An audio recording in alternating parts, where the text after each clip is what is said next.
Today, FBI Director James Comey testified at a hearing where he discussed encryption technology and the challenges it poses for law enforcement. He also talks about the FBI's use of surveillance airplanes, cybersecurity, and the screening of refugees from Syria. Bob Goodlatte chairs the House Judiciary Committee. This is 2 hours and 45 minutes.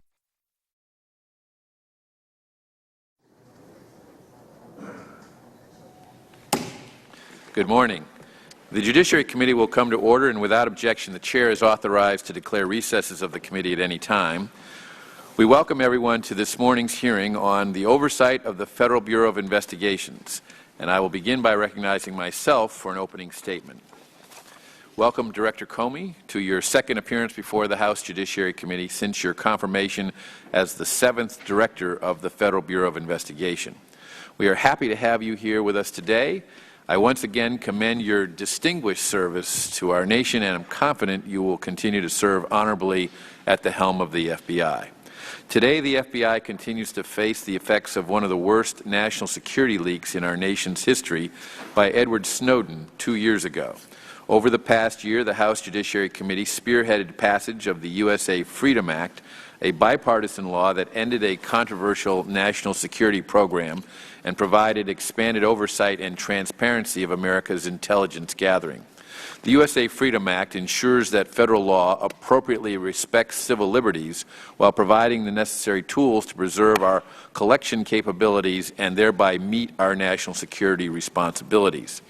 I want to again thank Director Comey and the men and women of the FBI for working closely with members of this committee to ensure passage and enactment of the USA Freedom Act. Events over the past year in the Middle East have deeply violated the world's moral compass with scenes of unimaginable brutality at the hands of ISIS. In particular, the appalling and indiscriminate targeting of anyone who fails to abide by ISIS' stated goal to establish a global caliphate has resulted in the shedding of innocent blood by the most revolting methods. As a radical Islamic terrorist organization, ISIS mandates conformity to an ideology which permits no dissent. As Americans with a strong history of protecting religious liberty, we stand in total opposition to ISIS' decimation of Christian populations in the Middle East and to its vicious tactics. America is not immune to ISIS propaganda of terror. American teenagers have been radicalized in part by ISIS' concerted social media efforts promoting the killing of fellow Americans. And just last week, a like-minded cyber hacker was indicted for providing ISIS with information on U.S. service members. Director Comey, you are at the forefront of protecting our country from those who patiently plot to do us harm. And I am interested today in hearing more about the FBI's efforts to combat ISIS. Over 3 years ago, our diplomatic mission to Benghazi, Libya, was attacked by terrorists, and 4 Americans, including our ambassador, were killed. As of today, only 1 subject has been apprehended and placed on trial. I am interested in hearing more from you about the status of the FBI's investigation and efforts to bring to justice other terrorist killers who murdered 4 of our citizens. Separately, it was revealed this past year that former Secretary of State Hillary Clinton used a private email server to conduct her official business while serving as Secretary of State. 2 inspectors general have already reported that classified information was contained within Secretary Clinton's private email and have referred the matter to the Justice Department. While the apparent lack of transparency related to the use of a private server to conduct the nation's diplomatic business is troubling, it also raises significant questions concerning the security of national secrets and the potential insight that such a home-brew setup may afford a foreign intelligence service into the day-to-day digital record of a top-level government official. On the technology front, the issue known as going dark has been at the top of the FBI's concerns in recent years. Encryption technology is exciting and can effectively secure private communications when privacy is needed or desired. In fact, over 15 years ago, I led congressional efforts to ensure strong encryption technologies and to ensure that the government could not automatically demand a backdoor key to encryption technologies. This enabled the U.S. encryption market to thrive and produce legitimate encryption technologies for legitimate actors rather than see the market head completely overseas to companies that do not have to comply with basic protections. However, it is true that this technology can also be used by those who wish to do us harm. Adoption of new communications technologies by those intending to harm the American people is outpacing law enforcement's technological capability to access those communications in legitimate criminal and terrorist investigations. In light of the administration's recent announcement that it is not currently seeking a legislative solution to its going dark challenges, I am interested to hear your perspective on whether the administration's newly announced approach to work in an ad hoc fashion with communications providers is an adequate solution. Finally, violent crime appears to be on the rise across the country, particularly around our major metropolitan centers. It is disconcerting to watch the gains of the past decades unravel in an explosion of community violence. We have also witnessed several incidents in the past year that unfortunately have led to increased community tension with law enforcement. This tension will hopefully be resolved through improved communication, accountability, policing practices, and various other initiatives.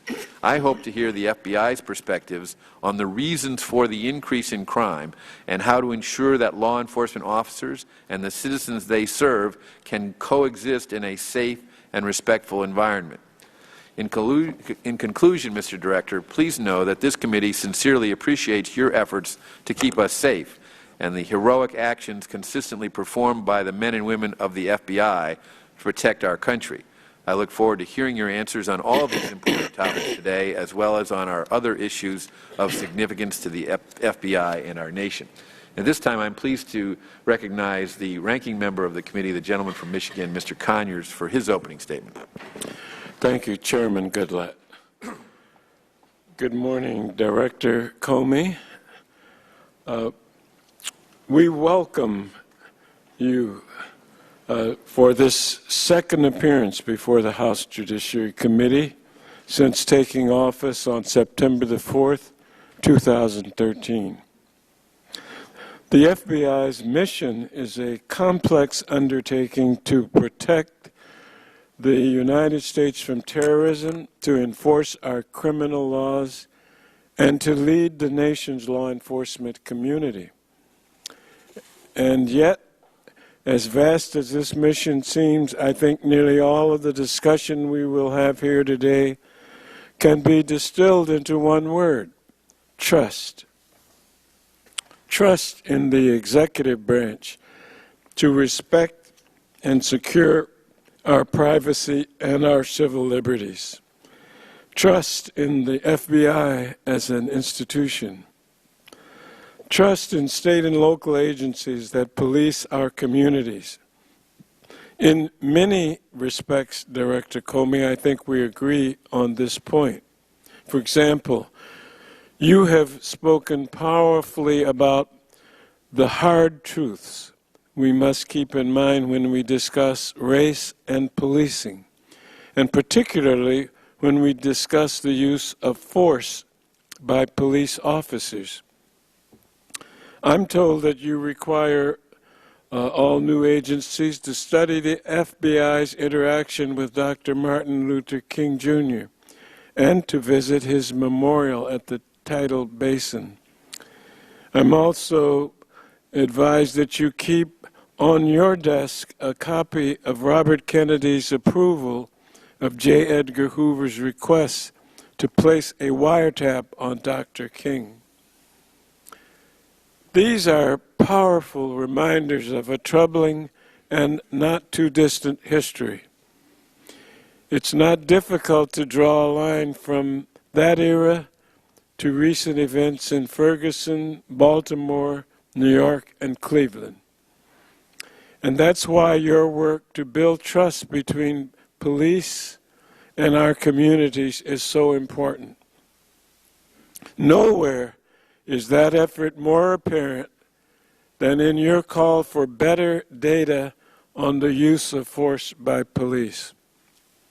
Although the FBI is the national custodian of crime statistics, that data is reported voluntarily and inconsistently. You have been honest in your assessment that official statistics in this area are so incomplete as to be embarrassing and ridiculous. We need a better understanding of what drives police use of force, and we cannot study the problem without reliable data. I urge you to continue to press your state and local partners for consistent and accurate reporting to the National Incident-Based Reporting System.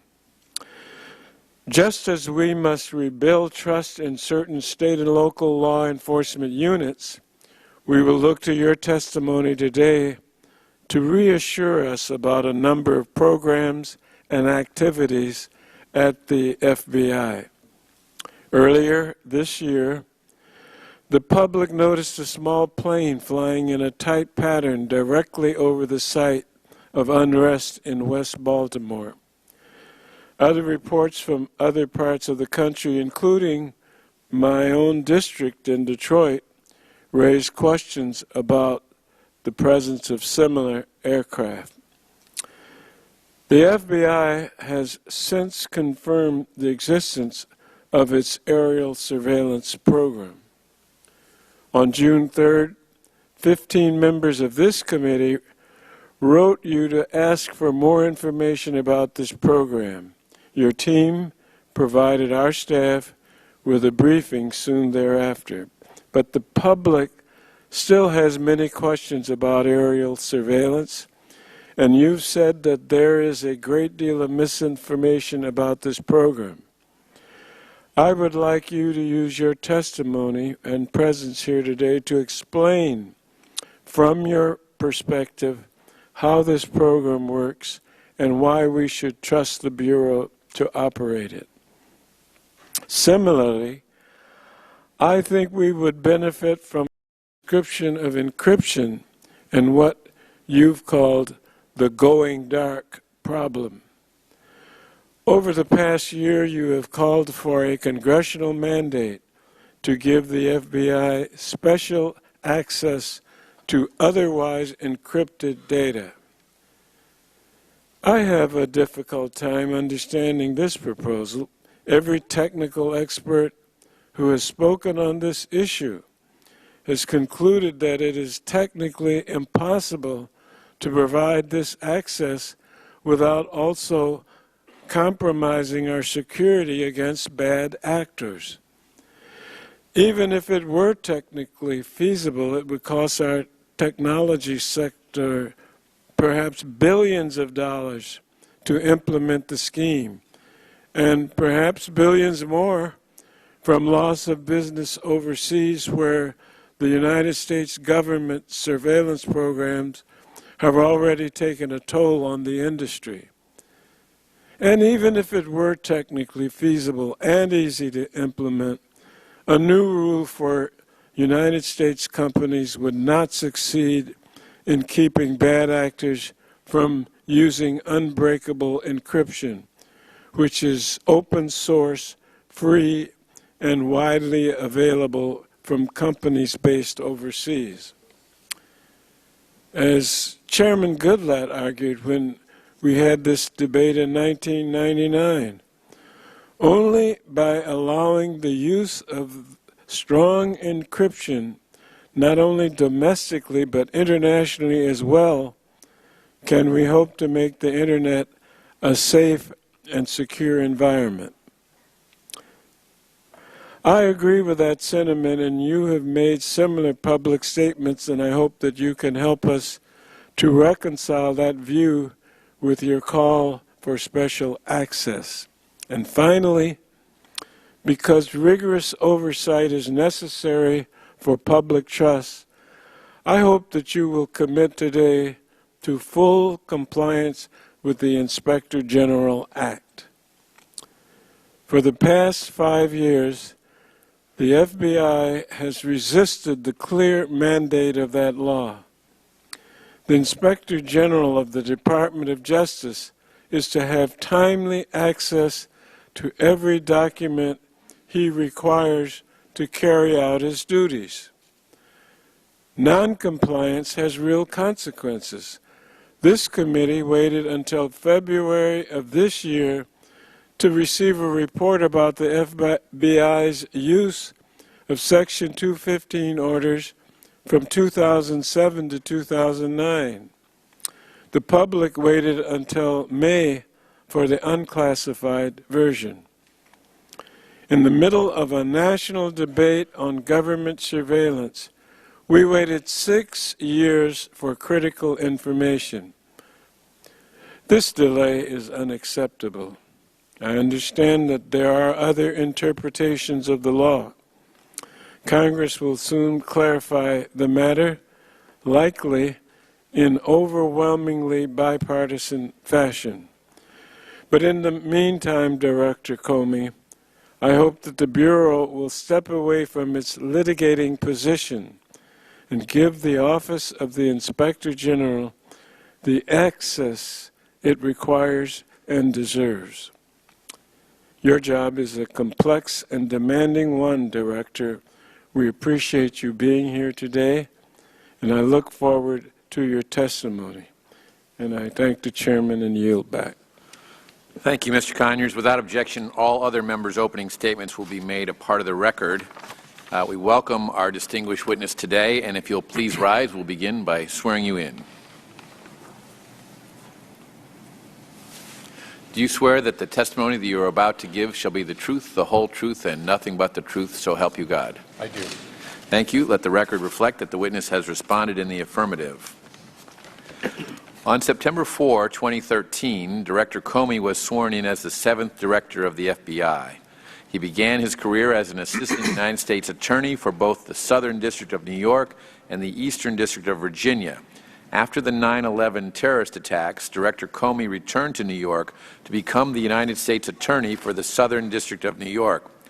In 2003, he was appointed Deputy Attorney General under United States Attorney General John Ashcroft.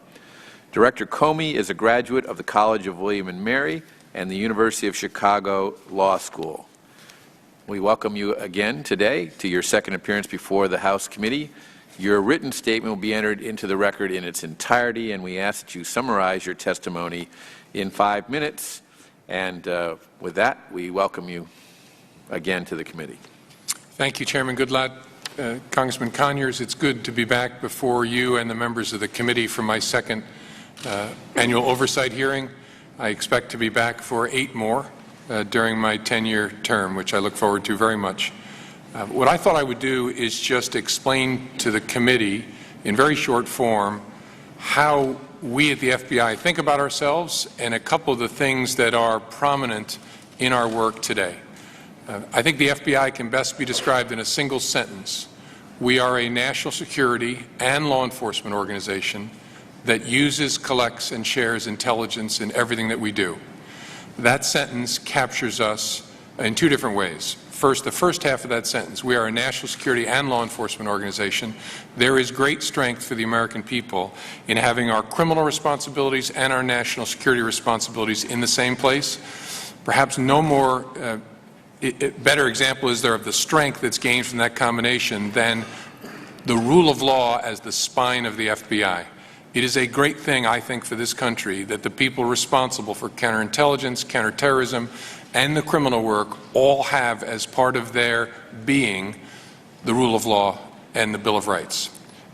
The second half of that sentence, we use, collect, and share intelligence in everything that we do, is a description of what I think we've always been, but what we've tried to get so much better at since 9/11.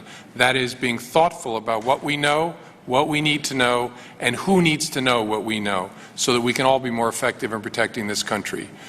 I want to touch on 2 topics under our responsibilities. Start with national security. The threat posed to us from ISIL's crowdsourcing of terrorism using social media is a significant feature of our work. It was an especially taxing threat the FBI dealt with earlier this summer when all over the country in hundreds of investigations, we were trying to evaluate where people are from consuming ISIL's poison to acting on it. Through the internet, the so-called Islamic State has been pushing a twin-prong message to troubled souls all over the world and all over our country. The first prong is come to the so-called caliphate and live a life of glory. And if you can't come, the second prong says kill. Kill where you are, kill anyone. If you can kill people in uniform, military or law enforcement, best of all. That message has gone out since the summer of 2014 aggressively and in a very sophisticated way to thousands of consumers on Twitter. And Twitter works to sell books or movies or magazines. It works to crowdsource terrorism. And so in every state we have investigations trying to understand where people are on the path from consuming to acting. And this is a very different paradigm than the traditional al-Qaeda paradigm, because this is not about national landmarks and sophisticated, long-tail, carefully surveilled events. This is about trying to motivate murder anywhere by anyone. And unfortunately, it's a message that resonates with troubled souls seeking meaning. And so earlier this summer, especially in May, June, and July, we were faced with the prospect of a whole lot of people acting out on this inspiration or direction from ISIL. And thanks to great work by the men and women of the FBI and our partners in state, local, and federal law enforcement, we disrupted a whole lot of efforts to murder innocent people in the United States. That work, though, continues. And it is made particularly difficult by an issue both you and Mr. Conyers touched upon. Our mission is to find needles in a nationwide haystack, and we have hundreds of investigations aimed at doing that in all 50 states. But increasingly what ISIL does is move the real live ones who might be willing to kill on their behalf off of Twitter to a mobile messaging app that is end-to-end encrypted. And at that moment, the needle that we may have found becomes invisible to us, even with court orders, which is how the FBI does its business. And so that's the challenge we face, called going dark, in real living color. We are trying to interdict, trying to stop, trying to understand people on the cusp of acts of violence. And increasingly, a tool that the American people count on us to use is less and less effective. I don't know exactly what to do about that, frankly, but I think my job, given the responsibility I have, is to tell people there's a problem and we need to talk about it. And so I look forward to a conversation about it with you. Our law enforcement responsibilities is the second thing I just want to touch very briefly. Obviously, we do public corruption work, we protect children, we fight fraud. We do a whole lot of work with our partners around the country to address violent crime. Something very disturbing is happening in this country right now in law enforcement and in violent crime. I imagine two lines, one being us in law enforcement and the other being communities we serve and protect, especially communities of color. Those two lines over the last year or so have been arcing away from each other, and that continues. Each incident that involves police misconduct or perceived misconduct bends one line away. Each time an officer is killed or attacked on the line of duty bends the other line farther away. And in the midst of the arcing away from each other, maybe because they're arcing away from each other, we are seeing a dramatic spike in violent crime, especially homicide, in cities all across the country. In communities of color especially young men are dying at a rate that dwarfs what we've seen in recent history. It's happening all over the country, and it's happening all in the last 10 months. And so a lot of us in law enforcement are talking and trying to understand what is happening in this country, what explains the map we see, what explains the calendar. Why is it happening all over the country? Why is it happening this year? I don't know the answer to that. As I said, like a lot of people in law enforcement, are struggling with it. We simply must focus on this because all lives matter. This is not a problem America should drive around. We should stare at it. And as we stare at it, we should all work for ways to bend those lines back towards each other because we need each other. We need each other to make sure our communities are safe. We have achieved in 2014 historically low violent crime in this country. We cannot let that slip away from us. I am grateful for the hard work of the men and women of the FBI on these challenges. I'm especially grateful for our partners in law enforcement around the country who help us address those. As you know, the FBI doesn't have a lot of fancy stuff. We have people. And we have great people, thank goodness, who are Americans who care deeply about protecting all of their fellow citizens. I am honored to be in this job where I get to watch what they do and help them. And I look forward to your questions. Thank you, Director Comey. We'll now proceed under the 5-minute rule with questions for the Director. and I'll begin by recognizing myself. Since the passage of the USA Freedom Act, a law that struck a balance between privacy and national security, is the FBI experiencing any difficulty in complying with the new law? We have not, Mr. Chairman. We haven't yet gotten to the place where the alternative system for telephone metadata has been built, but so far we haven't seen an adverse impact. But you're getting very close to that, I think. Yes, sir. The date when the metadata collection will be completely turned off. Yep, end of next month, I believe. Even with a decade's worth of information on Iraqi refugees, didn't we still encounter cases of domestic terrorism conducted by those admitted as refugees? With significantly less information on potential Syrian refugees, isn't it true that you can't ensure that the Iraqi experience is not going to be replayed?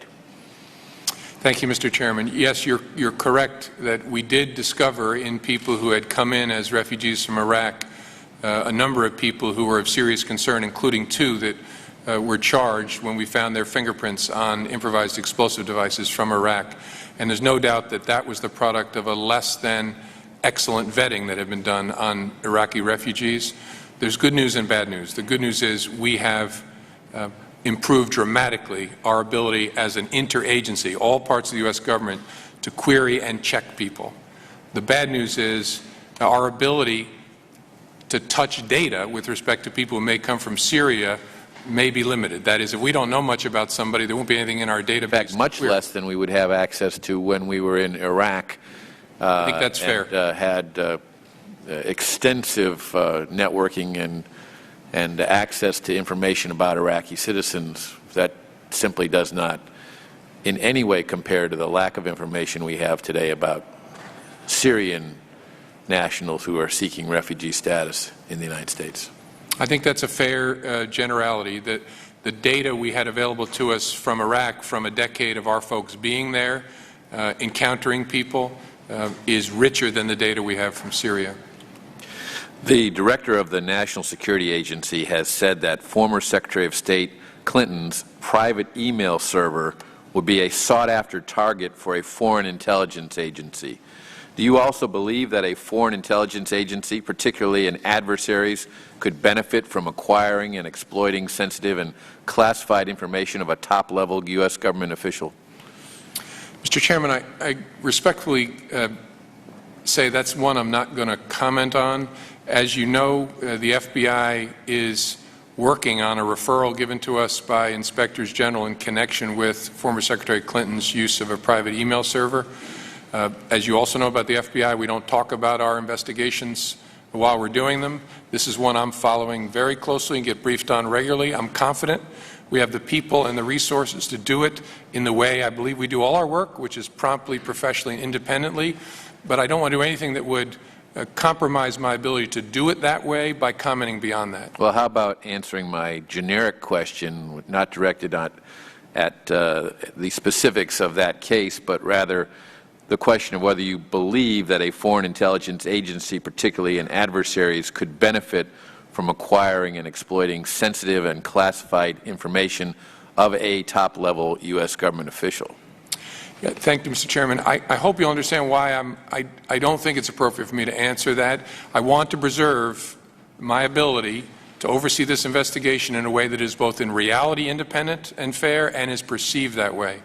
I believe the Bureau is 3 things. We are competent, we're independent, and we're honest. And I want to make sure the American people have confidence that that's the way we're doing our business. And if I start answering questions like yours, which is a reasonable question, I worry that I could infringe upon that. You've said that encryption represents the going dark problem in high definition. Earlier this month, you testified in front of the Senate Homeland Security and Governmental Affairs Committee that the Obama administration has decided to no longer seek a legislative remedy to address challenges law enforcement faces with encryption and going dark. What has changed, and do you agree with the concerns that I and the ranking member, Mr. Conyers, have expressed about some of the proposals that had previously been made with regard to addressing this problem? I think what the administration has decided, Mr. Chairman, is that it's not going to seek a legislative remedy now, so that we can continue the conversations we're having with the private sector, with our allies around the world and with state and local law enforcement who are hugely impacted by this, and I think that makes good sense. I don't think we're yet to a place where we know exactly, so how would we fix this legislatively? This is a very hard problem. I think you and Mr. Conyers have raised serious questions and concerns. I believe this is an incredibly hard problem because two sets of values we all care about, safety and security on the Internet. I'm a big fan of strong encryption for the reasons you said. It helps us fight cybersecurity, helps us protect all that matters most to us personally and as a nation, and public safety that we all care about. And those two things are colliding with each other. There's not an easy answer, but given how important both of those values are and what's at stake, I think we have to wrestle with it, and we're continuing to do that. We're having very good conversations along all the dimensions I just said, and we'll continue it, I hope. I just came from a meeting with Bill Gates, who indicated that the progress being made in quantum computing is dramatic, and that computers of that high capability will soon be able to crack any kind of encryption that anyone has. That I found to be very interesting information. I have both good and bad views of that, because obviously that can be seriously abused and invade the privacy of law-abiding citizens, but it also will be a source of solving your problem when you encounter encrypted materials by people who are suspected enemies of the United States or criminals capable of using high technology to protect themselves and evade prosecution under the law. Do you have any comments or knowledge about the current state of quantum computing? Nothing that would be useful to you. I've read about it in the popular press. I only have 8 years left in my term. I have a hard time imagining a police officer in New York City in a kidnapping case having access to a quantum computer anytime in the near future when they encounter a device that's locked. And so it may be someday that's an answer to the challenge, to the conflict of those two sets of values. I don't see it anywhere near in the near term. Thank you. I now recognize the ranking member for his questions. Thank you, Mr. Chairman. Welcome again, Mr. Director Comey. You observed that the Washington Post and the Guardian are becoming the lead source of information about violent encounters between police and civilians. You called the state of FBI statistics on these encounters embarrassing and ridiculous. And now that you've had some time to reflect on them, do you stand by this comment?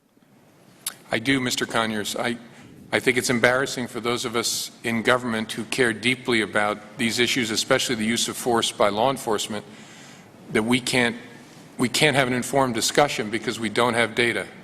People have data about who went to a movie last weekend, or how many books were sold, or how many cases of the flu walked into an emergency room. And I cannot tell you how many people were shot by police in the United States last month, last year, or anything about the demographics. And that's a very bad place to be.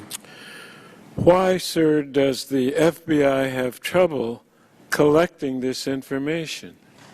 I think the big challenge, Mr. Conyers, is that it requires cooperation from 18,000 law enforcement organizations all around the country, and we are a big, diverse country of many different size organizations in the law enforcement space, and so we've never all sat together and said, let's change the way we do this, and I'm optimistic we're about to do that. You're working on the problem, and you think that it's coming together. Very hard. And the good news is chiefs and sheriffs get it and want to be in a position we as a country can have informed conversations. And so what I've been asking for resonates with them. I'm going to speak to them again at a huge conference in Chicago next week.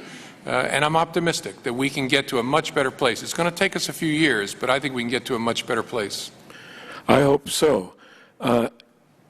Your written testimony takes a rather dim view of the so-called going dark problem.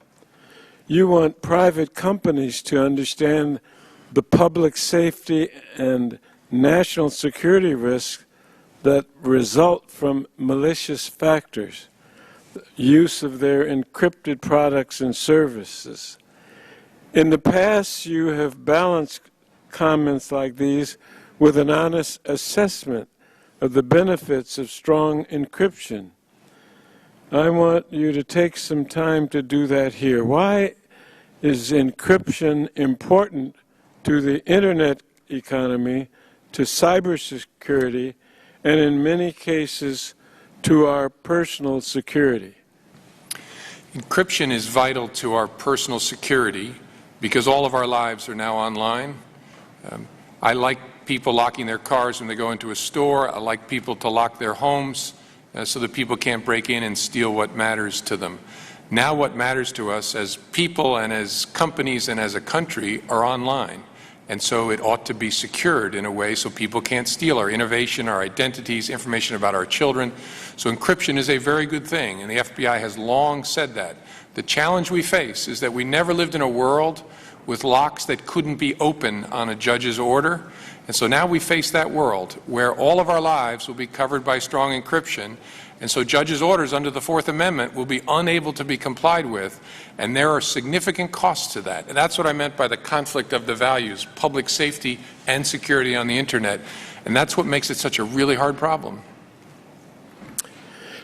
Thank you. Over the summer, we received reports that a single-engine Cessna operated by the FBI and mounted with surveillance equipment had flown multiple times over Metro Detroit, including 2 lengthy flights over Dearborn, where many citizens feel reason to distrust the FBI because of their religious or ethnic background. You've been forthcoming to my staff about some of the details of this program. Can you give the public a similar overview here? Sure, I'd be happy to, Mr. Conyers. When we investigate criminals or spies or terrorists, a key tool is surveillance to follow them. We follow them a lot in cars, we follow them on foot. There are plenty of circumstances where both of those options don't work real well. And so since the Wright brothers, we have used airplanes to follow people in our investigations. If a spy is going out to meet somebody and it's an area where we can't park cars, we'll sometimes try and get a small plane up to be able to get eyes on that meet with their contact. And so it's a feature, and I hope this doesn't shock the American people. I think I should be in trouble with them if we're not doing this. We use planes in our predicated investigations to conduct surveillance of people who are under investigation. We do not use planes for mass surveillance. Right? And so the good folks in Michigan who saw a plane in the air, I think a lot of them had a chance to meet with my SAC out there and have him explain, look, this is what we do in criminal cases. It should make sense if you understand how we use it in individual cases. So we have a small number of airplanes, actually wish we had more, that we use to follow people in places where it's hard to follow them on foot or in a car. Thank you for your response to my questions. Thank you. The chair recognizes the gentleman from Virginia, Mr. Forbes, for 5 minutes. Mr. Chairman, thank you. Director Comey, thank you not just for being here, but for your service. I also want to thank all of your staff. I know the dedication they put into serving this country, and we appreciate them being here. If my friend Steve Shabbat were here, he would also commend you for your selection of William & Mary as an undergraduate. And I will tell you that if we couldn't convince you to go to the University of Virginia Law School, Chicago was probably a good second choice.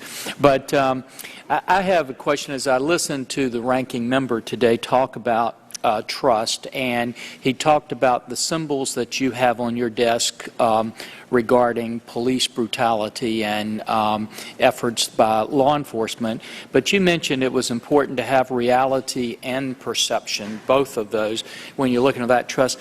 Tell me the symbols, if you would, because what he raised was important, but tell me the symbols on your desk or in your office that would give me comfort in knowing that there was also a perception that you were equally looking at organized groups that were coming into areas like Ferguson and Baltimore to ferment unrest, especially groups that were outside those communities, and especially those groups who might be impacting violence against law enforcement. Because, as you mentioned, there are two curves, not just one curve.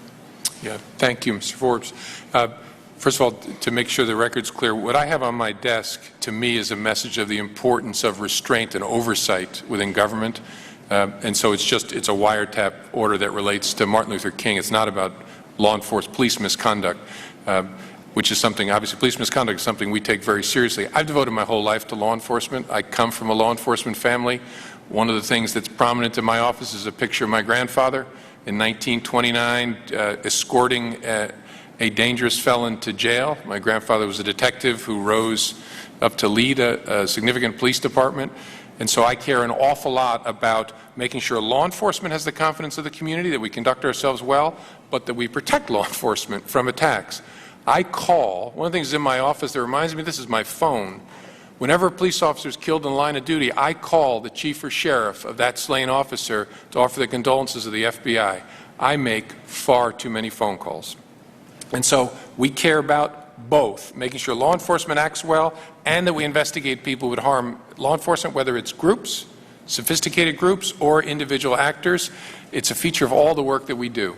And, Director, I would just ask that at some point in time you could submit for the record the data you have on these outside groups that are coming into these communities when we have situations like this, who might be stirring up unrest and especially activity against law enforcement, and also any data you have regarding the impact or even the numbers of gang members that might be currently being released by the government who might be here illegally, because when we ask those questions to Homeland Security, they can't give us any of that data.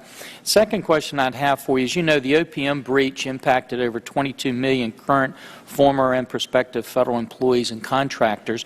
Considering these individuals use personal email accounts for their own personal communication and store private information relating to financial transactions, their children, and health care, do you think the OPM breach has made these individuals more vulnerable to social engineering tactics used by hackers? And in what ways could encryption enhance the security of personal information of those who have had their information compromised during the OPM breach?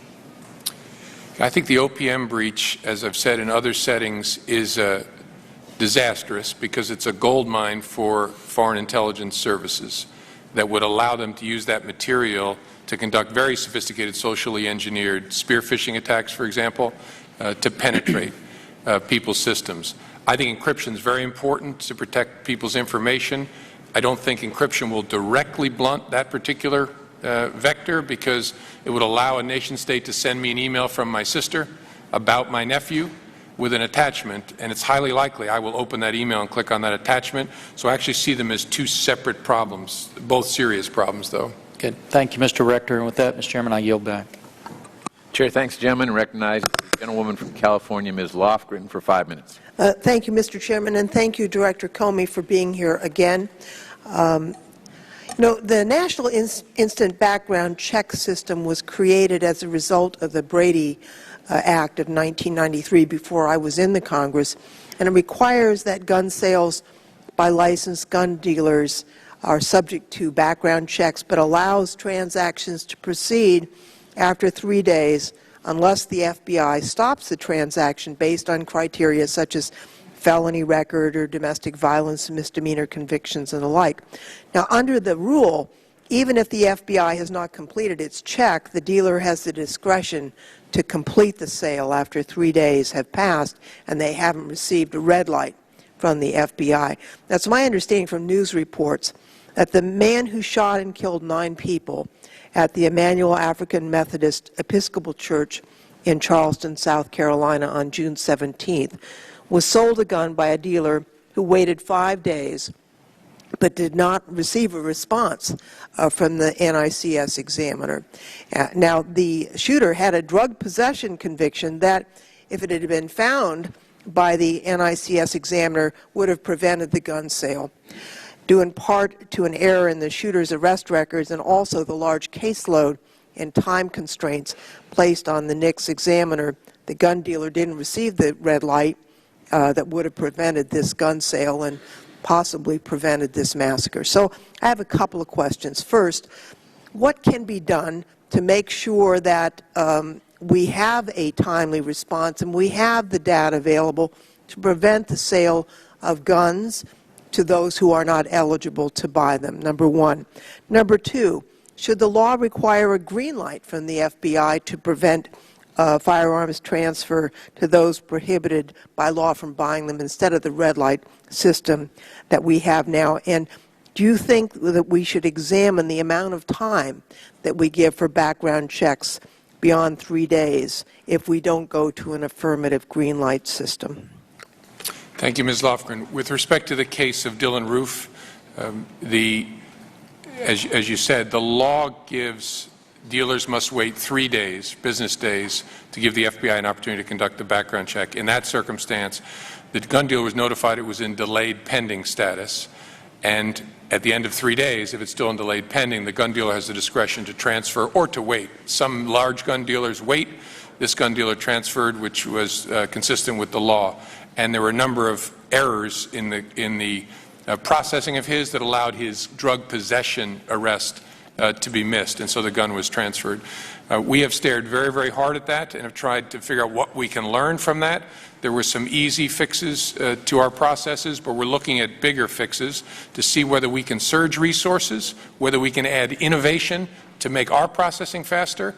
But the other key piece is going to be we must get better records from our state and local partners so that when our examiners query a database, they have the disposition reported and they don't have to go tracking it down. We're having lots of productive conversations with state and local law enforcement who see in the wake of the pain of that tragedy that the importance of giving us those records. So that's what we're doing to try and improve our processing. The policy questions are really not for the FBI. We comply with the law as it stands today, which is we have 3 days to get it done. We'll do our best to get it done in 3 days. If Congress were to change that, we would comply, obviously. All right. You know, getting back to encryption, I understand the concerns that you've raised here today and in the past, but the experts really say trying to get a backdoor is a mistake. I mean, all the way from the inventors of public key encryption, people like Whit Diffie, who did a very excellent report from MIT. If you have the backdoor, the hackers will get it, and China will get it, and we will be less safe. So that leads me to a question about the use of encryption by the FBI. Are you encrypting all of your data about your FBI agents and your personnel and your payroll and all of your systems? There's no, we do not encrypt all of our data. We use encryption on a significant amount of our data.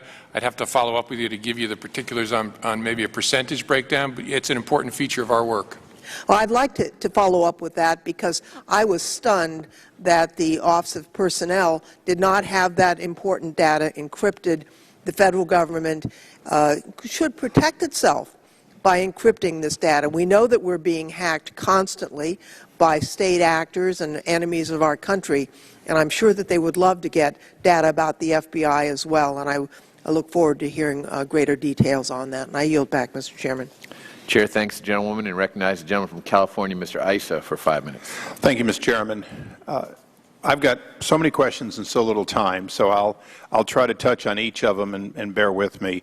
On stingrays, I'm going to ask you to tell us now, or for the record, how you control the access to these products when they're not being used, how you control them when they are being used, not just at the FBI, but to the extent that you're cooperating with non-federal agencies around the country that have these devices.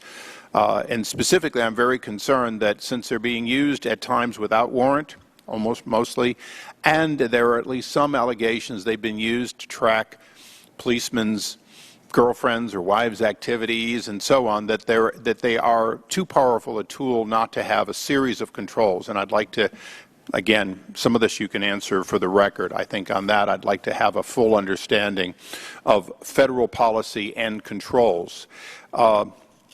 In the case of encryption, I'm only going to ask you to be a long answer, provide for the record, any and all studies you have to show the value of encryption and the value of your access or ability to not go dark.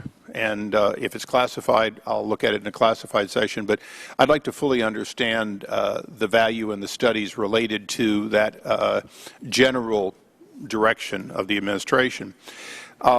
but I'd like to take up for today more a question on some historic pieces. A few offices away, they're dealing with Secretary Clinton and those, so I won't ask about those today. I think that's certainly an ongoing investigation as to her use of private email for transmitting what turns out to be sensitive information. But in the case of late 2011, well before your tenure, Solyndra went bankrupt after accepting $500 million in taxpayers' money. At that time, we began an investigation in an adjacent committee, the Oversight Committee, and we were told by the DOE Inspector General that he could not talk to us because the FBI at that time had an ongoing investigation. It's now 4 years later, and the department, the IG, did release information, but we have not received any indication from the FBI. So today I'd like to ask you, who at the FBI made decisions not to bring any charges against Solyndra executives, and what the basis was to find no fault in that that loss of $500 million, and particularly since there was evidence provided publicly by our committee that there were emergency efforts to get them additional money to try to have their bankruptcy delayed, and that was done by federal employees, including a gentleman named Jonathan Silver. You might remember that in May in 2013, the President stood beside the Attorney General and declared that there would be serious investigation by DOJ and FBI into the political targeting done by the IRS. Months later, the President declared there wasn't a smidgen of corruption related to the IRS. Director, you know that in fact there was targeting. The evidence is convincing. Where do you stand on bringing accountability to those involved at all levels to targeting conservatives and pro-Israel groups by the IRS, including but not limited to Lois Lerner? Okay. Thank you, Congressman. With respect to, so the first two, the stingrays and the encryption, we'll get you information on the record, for the record. With respect to Solyndra, first of all, just to clarify something, the FBI doesn't make decisions to prosecute. We investigate, bring the evidence to prosecute. And I appreciate that, yeah. But there is either a decision to refer for prosecution or not, and to the extent that there was one, I would like the evidence that it was referred but not prosecuted. To the extent that there was a decision not to refer one or more, that would be helpful. I appreciate that the other part of justice handles the other part, and we will have the Attorney General here shortly. Gotcha. We worked the Solyndra matter, we, the FBI, very, very hard, and had it reviewed by two different U.S. attorneys' offices, one in California, one in New York, who both made the same decision, that there was insufficient evidence to bring prosecutions. Probably limited in what I can say about the details of it here because it was a grand jury investigation, but that's the upshot of it. I had a lot of folks worked it very, very hard. One U.S. Attorney's Office looked at it. I asked that it be brought to a second U.S. Attorney's Office, my alma mater, Southern District of New York. They took a look at it and decided there was insufficient basis to prosecute criminally. And so that's where the matter stands. With respect to the IRS investigation, I think as I sit here, it's still pending, and so I'm not able to talk about it in any way because it's still a pending investigation. Mr. Chairman, I just want to close with a very short comment. It was 2010 when we became aware that the IRS was targeting conservatives. It's now 2015, almost 2016. I really would appreciate if the FBI would come up with a timeline that says an investigation is not ongoing and aggressively pursued if a certain period of time passes and nothing has happened. I would only ask that 5 years begin to become an amount of time in which the FBI can say, we can't say with a straight face it's ongoing if it's 5 years later and nothing has happened. Thank you, Mr. Chairman. Thank you. The chair recognizes the gentleman from Tennessee, Mr. Cohen, for 5 minutes. Thank you, Mr. Chair. First, I want to welcome you, and I'm a big fan of yours. But at the same time, I would like to ask you a question. I understand you keep a copy of the FBI's request to wiretap Dr. Martin Luther King Jr. on your desk as a reminder of the FBI's capacity to do wrong. Is that correct? That's correct. I commend you for that. That occurred during J. Edgar Hoover's tenure as director. As you know, J. Edgar Hoover did some awful, terrible things in his life and as FBI director. He started the COINTELPRO. I might be mispronouncing that. How do you pronounce that? I think you got it. COINTELPRO program, which harassed civil rights workers, SNCC people, SLC people, Dr. King in particular, others, political activists and homosexuals. He was abusive. He was the opposite of justice. His efforts to silence Dr. King and out homosexuals working for the federal government were deplorable and a stain on our nation's history and on the FBI. It's been reported that at one point he even had a letter sent to Dr. King threatening to expose all kinds of private information collected surreptitiously. The letter appeared to suggest that Dr. King should kill himself to save himself from embarrassment. King, there's only one thing left for you to do. You know what it is. You have just 34 days in which to do it. You are done. There's but one way out for you. You better take it before your filthy, abnormal, fraudulent self is bared to the nation. This was the head of the FBI. His treatment of homosexuals was no better. He called them sex deviants. He ordered the FBI to undertake extraordinary efforts to identify everyone in the Bureau who was even suspected of being homosexual in the federal government. There's a documentary been done on this. It's on yahoo.com by Michael Isaacoff called Uniquely Nasty. I encourage you to watch it. I watched it and was shocked. Premiered at the Newseum. It's sickening what the FBI did. In 1951, Hoover issued a memo to top FBI officials saying each supervisor will be held personally responsible to underline in green pencil the names of individuals who are alleged to be sex deviants. This was discovered through a FOIA effort 2 years ago. The FBI eventually collected more than 360,000 files on gays and lesbians. It's reported in 1952 he outed a young campaign aide of Vandenberg Jr. and went on a war on him, and Senator Vandenberg, a Republican, eventually committed suicide in the Senate office because of what they brought out about his son and what they were doing to destroy him. J. Edgar Hoover was a man that doesn't reflect the good people of the FBI or reflect what you and the FBI are trying to do today. The FBI on its own website declared the COINTELPRO program as rightly criticized by Congress and the American people for abridging First Amendment rights and other reasons. Yet his name continues to adorn the FBI building. Would you agree that his name is not appropriate as a reflection on what the fine people at the FBI today try to do to bring about justice in our country? I'm sorry, that Hoover's name? Yes, sir. I'm not following the question. I'm saying, does it not reflect the qualities that the FBI individuals in the FBI today have in pursuing justice and being fair and not using tactics to attack minorities in this country? I see. Thank you. I'm sorry. The FBI today is vastly different than it was under its first director in some of the ways you mentioned and in lots of other ways. I keep that under the glass of my desk, not to dump on Hoover. I never knew the man, but to make sure people understand the danger in falling in love with your own view of things, and the danger in the absence of constraint and oversight. Right? I am somebody who believes people should be very skeptical of government power. Right? I'm a nice person. I suppose you should trust me, but you should oversee me, and I should be checked, and I should be balanced. That's the way you constrain power. It's there to remind me. Yes, sir, and I agree, and I appreciate that, but do you agree that his name is not reflective of what the FBI stands for and what the FBI agents of today believe in and do?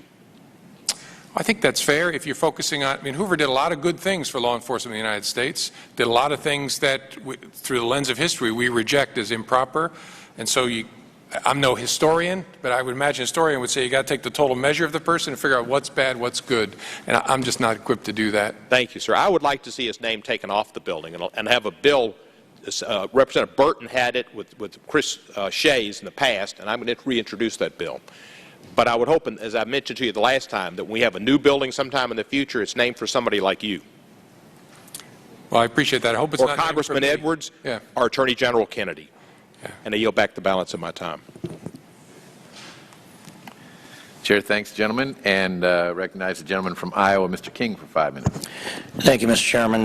Director Comey, thanks for coming to testify. And I just would comment that I appreciate your response when you use the reference the lens of history. There's a different set of values that applies today than applied back in those days. But I'm looking at our values today, and I'm watching as there is a fairly strong push here for sentencing reform in the United States.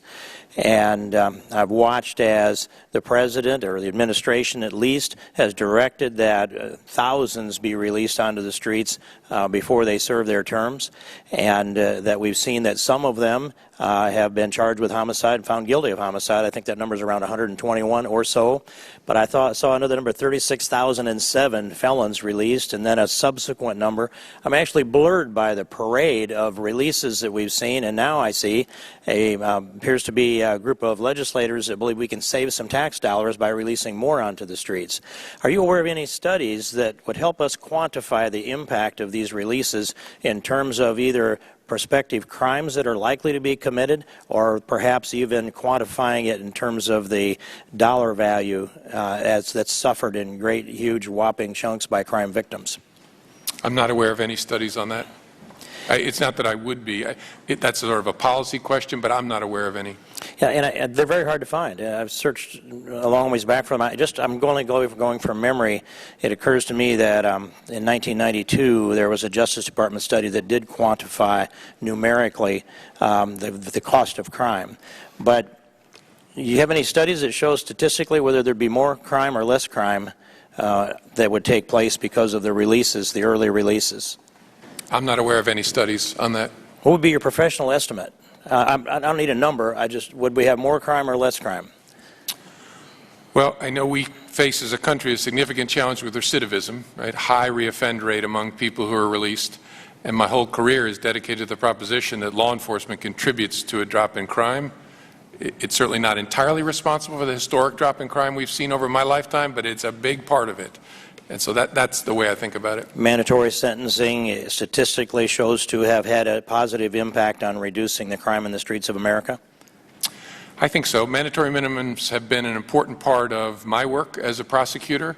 Reasonable people can discuss whether it should be at this level or this level, but some mandatory sentence, some fixed prospect of punishment is very, very valuable in incapacitating people and in developing cooperators. And some time back, I sat down with a very impressive chief of police of one of our major cities who remarked to me about the very high homicide rate in the inner cities of his city. And his response was that the black-on-black homicide rate in that city was roughly 98% of the homicides that took place. I don't know that we discuss these kind of statistics, and I'd be hopeful that we could find a way to do this and alleviate this situation that we have.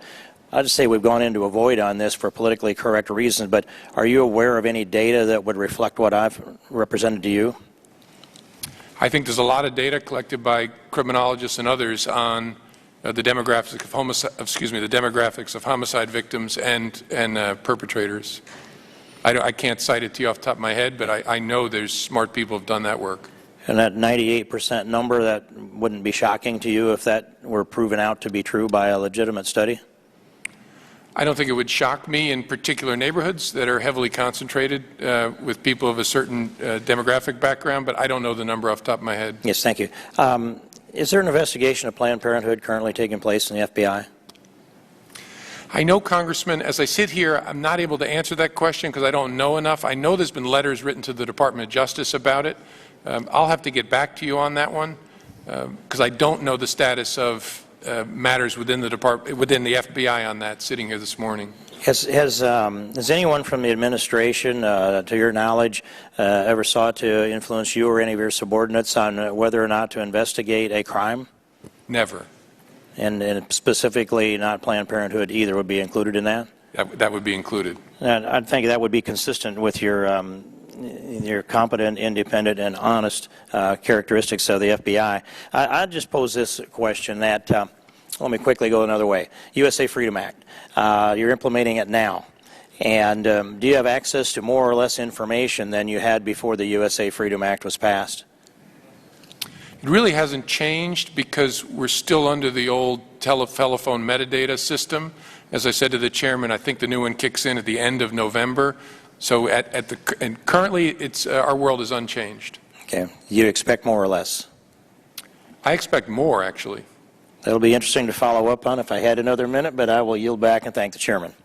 The gentleman does not have another minute, but the chair will recognize the gentlewoman from California, Ms. Chu, for 5 minutes. Director Comey, I want to discuss with you a series of very troubling federal investigations against Chinese-American scientists who are treated as spies, have their lives turned upside down, only to have all the charges dropped. Most recently, we have the case of Dr. Xiaoxing Shi, an American citizen and a well-respected professor who was the chair of the physics department at Temple University. He led a normal and peaceful life as a scientist, professor, and researcher with his 2 daughters and a wife in a quiet Pennsylvania neighborhood. He had no criminal record, no history of violence, just an average American in academia. But one day at the break of dawn, about a dozen armed FBI agents stormed into his house with their guns drawn. He was handcuffed in his own home, and his 2 young daughters and wife in pajamas and directed outside of the house at gunpoint. The stated charge? Wire fraud. However, in the interrogation, it was clear he was being accused of being a spy for China. Since then, his life has been turned upside down. He lost his title as chair of the physics department. His reputation was irreparably damaged. His wife endures psychological and emotional trauma, as does his whole family and himself, of course. And after all of this, the charges against Dr. Shi were dropped. My understanding of cases of wire fraud is that generally people aren't even handcuffed, let alone arrested or paraded in front of their family and neighborhood as criminals at gunpoint. Rather, they'd be given an opportunity to self-surrender. And if someone is being investigated for wire fraud, they're usually informed about such an investigation in a target letter. But we know that Professor Shi is not alone. Sherry Chen was also recently arrested. A U.S. citizen and employee of the National Weather Service in Ohio. She was arrested at her place of work, led in handcuffs past her coworkers to a federal courthouse 40 miles away, where she was told she faced 25 years in prison and $1 million in fines. Several months later, all the charges were dropped without any explanation. This is reminiscent, of course, of Dr. Wen-Ho Lee, another U.S. citizen whose life was ruined when he was accused of being a spy for China, only to have 58 of the 59 charges dropped.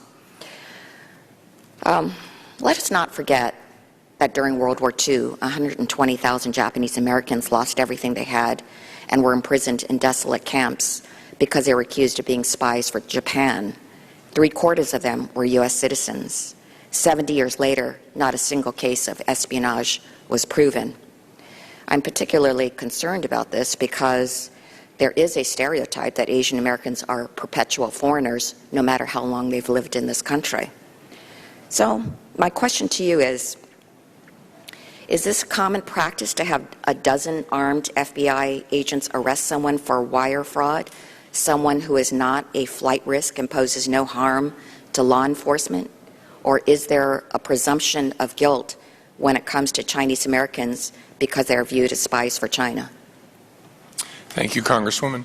At the outset, I'm going to answer the challenge to me in answering is I can't talk about the facts of something that is of an investigation, including ones that are pending. I guess I can say this. First of all, we operate with no presumption that anyone is guilty or any stereotype about any particular person. We are a fact-based organization. We're required to gather facts and then, through a prosecutor, present them to a judge to make a showing of probable cause before we can get a warrant to arrest anybody. A whole lot of people in this country are arrested on wire fraud charges. I've been involved in many cases where people were handcuffed and arrested because wire fraud is a very serious felony. The particulars of the case I can't talk about, but I would not connect the dots in the manner that you have. And that's probably all I can say about individual matters. Well, we understand that the threat of economic espionage is real, and we do not take it lightly. However, we want to make sure that in all cases there is due process and that otherwise innocent Americans do not become suspicious simply because the person taking those actions have an ethnic surname. Yet in the case of Professor Shi, his investigation came out of the blue. He had no idea he was being investigated, primarily because he did nothing wrong, as evidenced by the dropped charges. Do you know how many Chinese Americans are being surveyed? I do not. Well, I will personally follow up with you on this issue to figure out what is happening in cases like Professor Xi's and how we can make sure that no other American, regardless of their origin or background, endures this kind of egregious humiliation and shame. And with that, I yield back. Chair thanks the gentlewoman and recognizes the gentleman from Texas, Mr. Gomer, 5 minutes. Hello, Director Comey. Thank you for being here. I don't think I ever told you, but back in July, August time frame of 2007, I was talking with a powerful Democratic senator, and we agreed that you had a great reputation for justice, honorable man that would potentially be a good attorney general. It ended up being McCasey, but you were discussed very favorably by both sides of the aisle, people unlikely to be talking. But we appreciate your work. I wanted to touch on something my friend Steve King brought up. I know there's a lot of talk about how we need to have reform and people being released from prison, but as someone who has worked with the system, you've prosecuted, I've been a judge, I've been court appointed to defend. And isn't it true that some people that actually plead to nonviolent offenses do so as part of a plea agreement where the prosecutor drops a gun charge or some charge of violence in order to get a plea in the case and a lesser sentence? Haven't you seen that happen? I've seen that happen. Yes.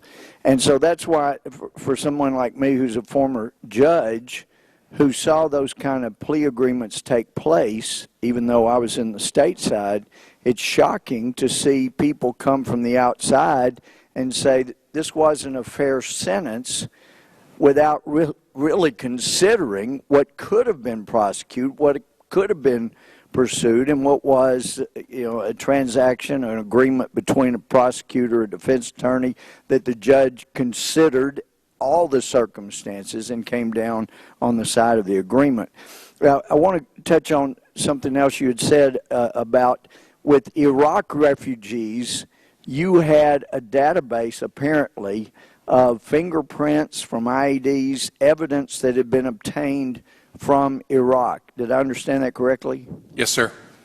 Now, with regard to the masses of Syrian refugees, I'm not aware of a lot of IEDs that we've gotten, evidence we've gotten from which you could get fingerprints. Is there such a database?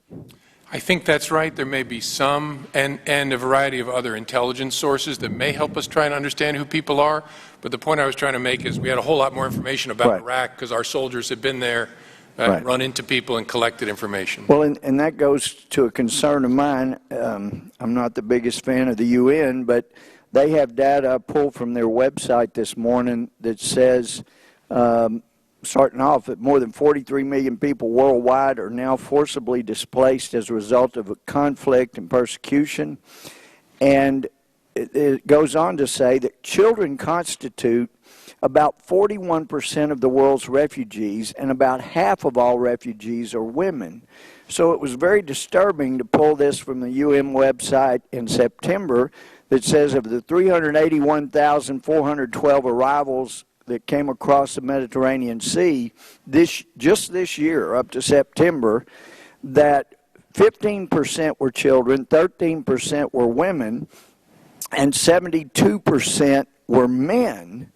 And then when you take that along with our DNI, James Clapper, saying that this provides a prime opportunity for Islamic State groups to attack Western targets, he said, quote, "It's a disaster of biblical proportions." And then you take statements that have been made by ISIS leaders themselves that they have been able to place more than 4,000 warriors in with the refugees, this inordinate number of men. Has that spiked concern in the FBI, along with what you've testified before about ISIS having people in every state? Yes, sir. It's a risk that we are focused on and trying to do everything we can to mitigate. But without a good fingerprint database, without good identification, I mean, how can you be sure that anyone is who they say they are?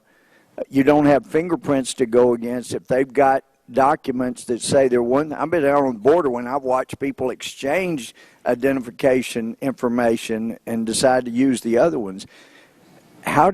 Is there a good way to avoid that the FBI is able to use? The only thing we can query is information that we have. And so if we have no information on someone, they've never crossed our radar screen, never been a ripple in the pond, there will be no record of them there, and so it will be challenging. Okay, thank you. My time's expired. I yield back. Chair, thanks. Gentleman recognize the gentleman from Illinois, Mr. Gutierrez, for 5 minutes. Thank you, Mr. Chairman, and welcome, Director. I'm just going to have a conversation about one area, and that's about guns. In my hometown, there could be 40, 50 shootings in a weekend. That's about a whole classroom of kids any weekend. And so I know that, you know, you have a relationship with making sure that we check who can and cannot purchase guns. You're the FBI. And it just seems that whatever we do in Chicago, guns are just, well, first, our laws have been weakened because there have been challenges to them.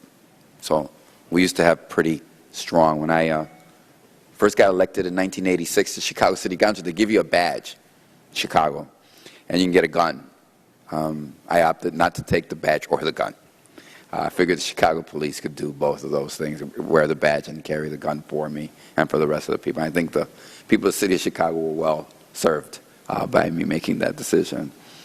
But look, so here we have like a majority in the Congress of the United States that's really unwilling to take up the challenge that guns and firearms, and they're coming from Indiana, and they're coming from Mississippi, and they're coming from all over, and they wind up in Chicago. And we have this, so I guess if you could just tell us, what are your ideas on how do I and people at a local level or as a member of Congress, how do I help curb gun violence? What things can we do to help curb absent legislation? Well, the FBI's business is not policymaking, it's enforcement of the law. And so we spend a lot of time trying to reduce gun violence through aggressive enforcement.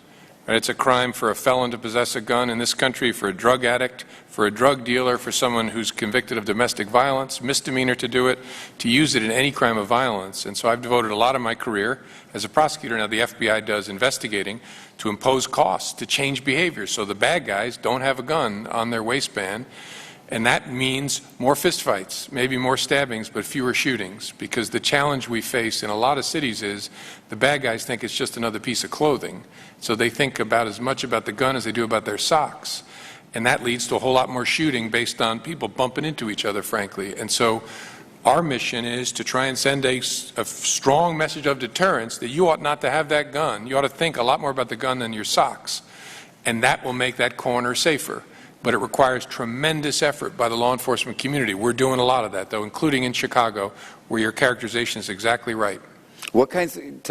Could you tell us, the members, what kinds of things are we doing in Chicago vis-a-vis your agency and the federal government to help the people of the city? Well, in Chicago, we've actually gone so far as to put FBI agents with Chicago police officers in squad cars to try and focus on some of the predators who are driving this violence, the gangbangers who think that they operate freely. So we do gang task forces, we do drug task forces, and as I said, we operate even on a ad hoc basis to try and lock up some of the repeat offenders. And the idea there is to try and change behavior by ripping out the worst and convincing the rest you should not have a firearm with you if you are a prohibited person. So as I look at the challenge of gun violence in the city of Chicago, and I see that there are, I mean, if we took a map of the city of Chicago and we put reluctantly little stars where people had been murdered due to gun violence, we would see, do you see it as, do you know or have you seen, is it the whole city of Chicago? When I look at it, I'm not that worried about my grandson walking in Portage Park to the park. I'm worried, but not that worried as I would be in other neighborhoods of the city of Chicago. So what other dimensions are there that relate to gun violence, as you've seen from a... Yeah, I know the city of Chicago pretty well, having gone to law school and been there many, many times. And the story of Chicago is a lot like the story of a bunch of cities around the country. It's localized. The violence is heavily concentrated. Chicago, primarily south, some west, obviously. And it is groups of primarily young men who are carrying firearms when they're prohibited by law from carrying them on the streets, and that inevitably leads all human encounters ratchet up to the most serious available weapon. And so what would have been a fist fight when you were a kid today is a shootout because the gun is there. And what we in law enforcement are trying to do is change that behavior. These kids may not be well educated, but they're very good at cost-benefit analysis. And the idea is to force a cost-benefit analysis.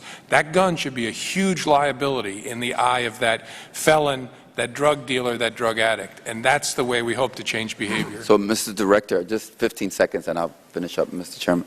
So, Mr. Director, there are a group of us in the Hispanic Congressional Caucus and African-American members of color. We'd like to have a roundtable discussion with you, a conversation from different parts of the United States, and not in such a formal setting as this, in which you might be able to share with us how better in communities of color in America where the gun violence is so rampant, you might give us some of your thoughtful input. Would you agree to do that with us? Thank you so much, Mr. Director. The chair recognizes the gentleman from Texas, Mr. Poe, for 5 minutes. Thank you, Mr. Chairman. Mr. Director, thank you for being here. When I talk about several subjects, see how many of them I can get in 5 minutes. First, I want to talk about EPCA, the idea that under current law, that if email is stored in the cloud, government doesn't need a warrant to obtain that email. Is that your understanding of the law? I think the law is, and you probably know better than I, but I think it's after 180 days. Yes, after 180 days. Right. We still operate under a warrant. The FBI does. That's just our policy, but I think that's the law. If it's older than 180 days, it can be gotten through other legal process. And thanks for the correct clarification. It's after 180 days. Before 180 days or during 180 days, you've got to have a warrant, no matter who you are. FBI policy is, though, you still get a warrant if it's over 180 days. Correct. But other government agencies still have the ability to seize that email without a warrant. Law enforcement. I mean, it could be a local law enforcement, it could be city police, sheriff's department.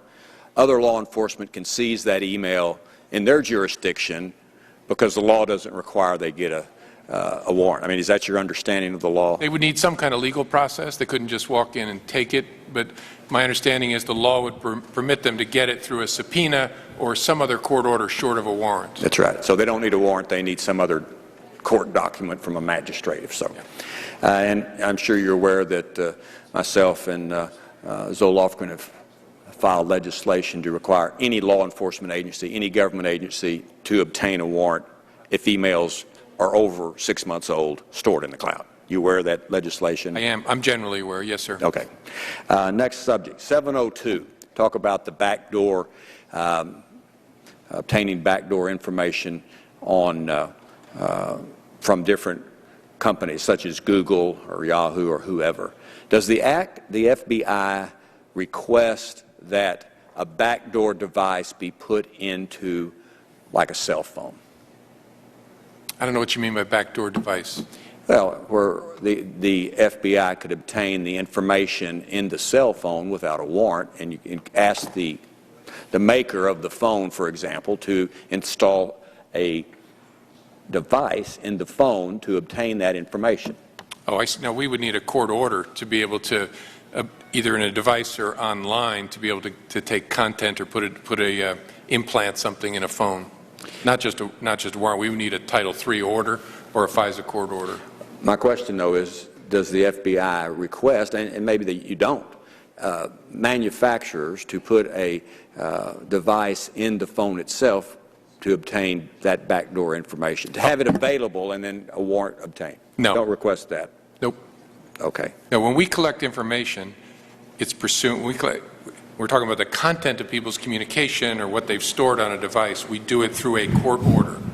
We don't do it through asking someone who made the device to give us access to it voluntarily. Okay. And you say court order, are you talking about a warrant or some other type of court order? Right. Either a search warrant from a judge to open a locked device or an order from a federal judge, either in a national security case or a criminal case, if we're looking to intercept communication as it's moving. I think that the Fourth Amendment applies to that type of procedure, and you're saying the FBI complies with the law, the Fourth Amendment, on obtaining that information.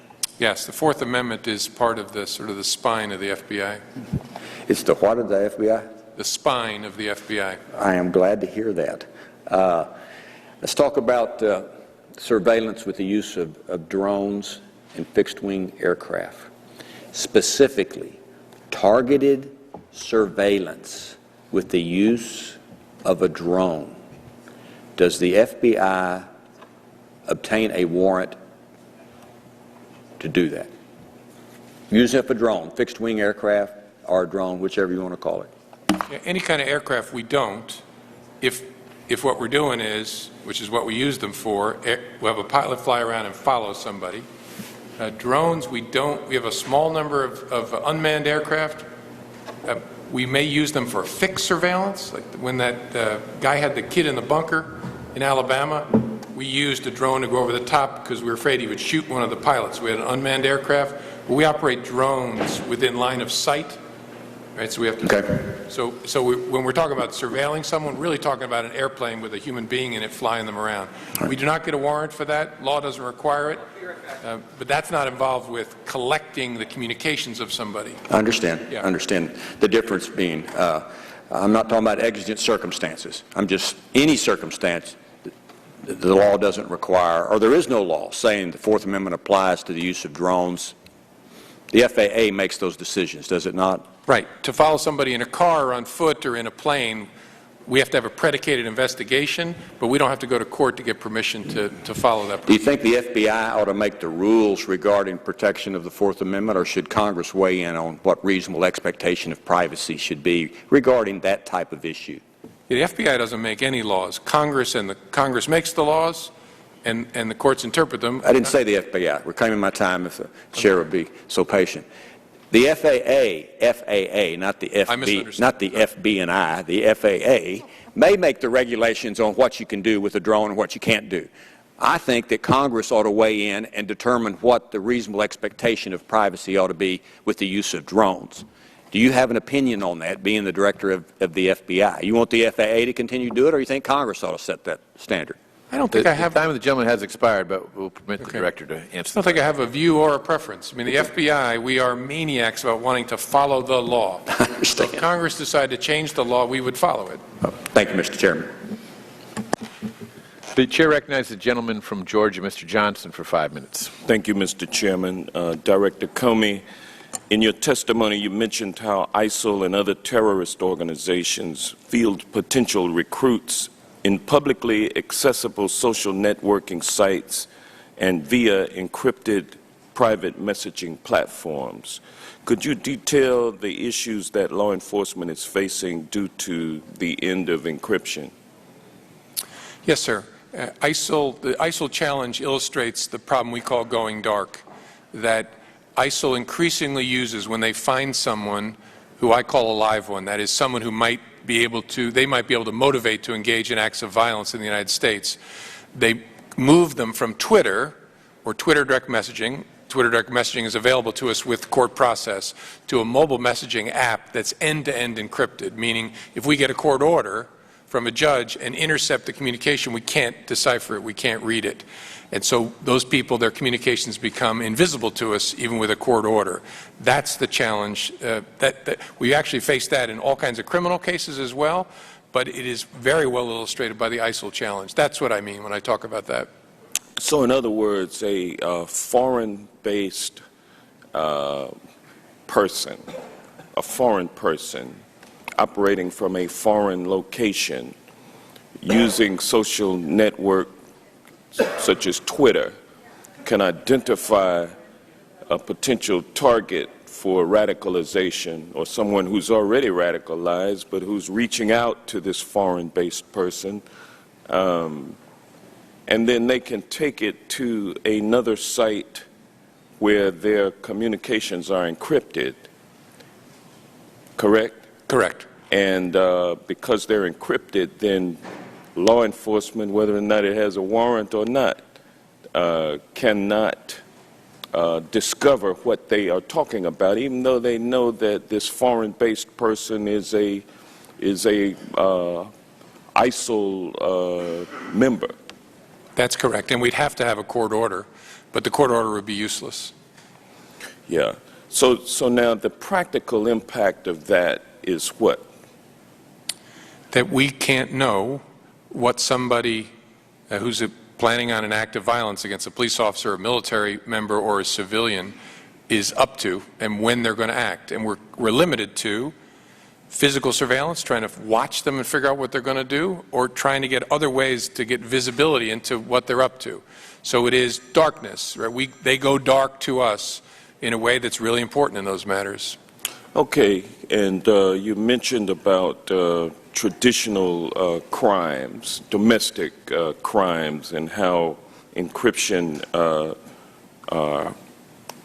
hurts your ability to get at domestic criminal activity. Can you talk about how, in a case of hot pursuit or exigent circumstances, this adversely affects our ability to keep Americans safe from domestic crime? There's lots of different ways in which it impacts. In fact, I believe the going dark problem overwhelmingly affects state and local law enforcement. People talk about it like it's an intelligence question, but it's actually almost entirely a law enforcement question because, I mean, to give you an example that a lot of DAs talk about, if they recover a cell phone, right, at a scene where someone has been murdered or been kidnapped, they cannot open the device, even with a court order, to figure out who was that person communicating with before they disappeared. That's the most basic example. We also are increasingly encountering it where drug gangs or carjacking gangs are communicating using apps, text apps that we cannot, that are encrypted end to end, and with a court order we can't read. So it's becoming increasingly, the logic of it is it will affect all of our work at some point. Hundreds and hundreds of cases will eventually be affected by it, because it is all of our lives are becoming part of the digital world, and when the digital world is covered by strong encryption, judges will not be able to order access in serious criminal cases or national security cases. That's the future we're coming towards, and my view is maybe that's where we want to be, but we ought to talk about it as we're going to that place. Well, thank you for your responses to my questions, and I'll yield back. Mr. Chair, thanks the gentleman, and recognize the gentleman from Utah, Mr. Chaffetz, for 5 minutes. I thank the Chairman and Director. Thank you for being here. The FBI has had to change through the course of time since my grandfather, who was a career FBI agent, served. I have great admiration for the agency and what you in particular are doing. I want to go back to cyber. We talk a lot about cyber. Can you articulate the size, scope, and investment that you have in both personnel dollars to address the cyber threat that's going to continue in perpetuity? Yeah. Thank you, Congressman. I probably can't give you exact numbers sitting here, but we have a cyber division at headquarters that does nothing but cyber-related work, and then cyber task forces in every single FBI field office, cyber squads. But that doesn't quite capture it, because all of the threats we're responsible for come at us through the internet now, whether it's kids being protected or terrorists coming after us. And so everybody actually has to be, in a way, a cyber analyst or a cyber agent. So I could give you specifics on how many hundreds, thousands of people are assigned to do cyber work, but it's actually even broader than that. What is it that you can't do? That is there another department or agency that's doing something that the FBI couldn't do? In the cyber realm? Yeah. That's a good question. Well, thank you. Yeah, I can't think of it sitting here. Our responsibilities are obviously confined to the United States, and so we work with our partners, NSA in particular, in trying to fight the cyber threat that's coming from overseas. The Bureau doesn't have the ability to reach out in that way. And so that's... Let me ask you in the context of the United States Secret Service. I was surprised to learn that two-thirds of an agent's, the agents that they have, two-thirds of their time is spent on investigations and cyber.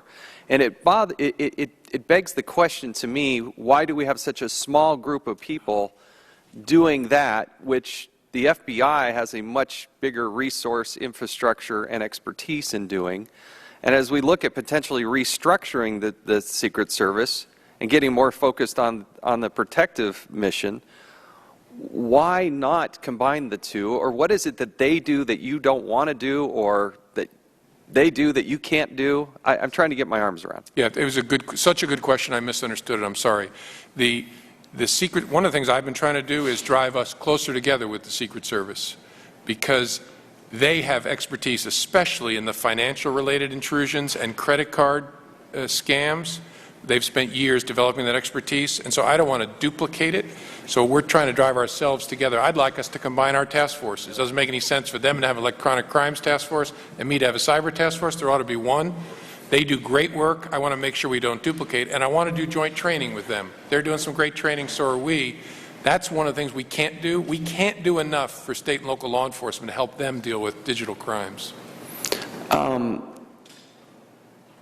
So in terms of the personnel that you have associated with that, how would that work? Are there other agencies that would also, I mean, Secret Service is but one. Are there other agencies that should be also included in that? Because we got a Homeland Security organization that thinks they should be in charge of all the cyber.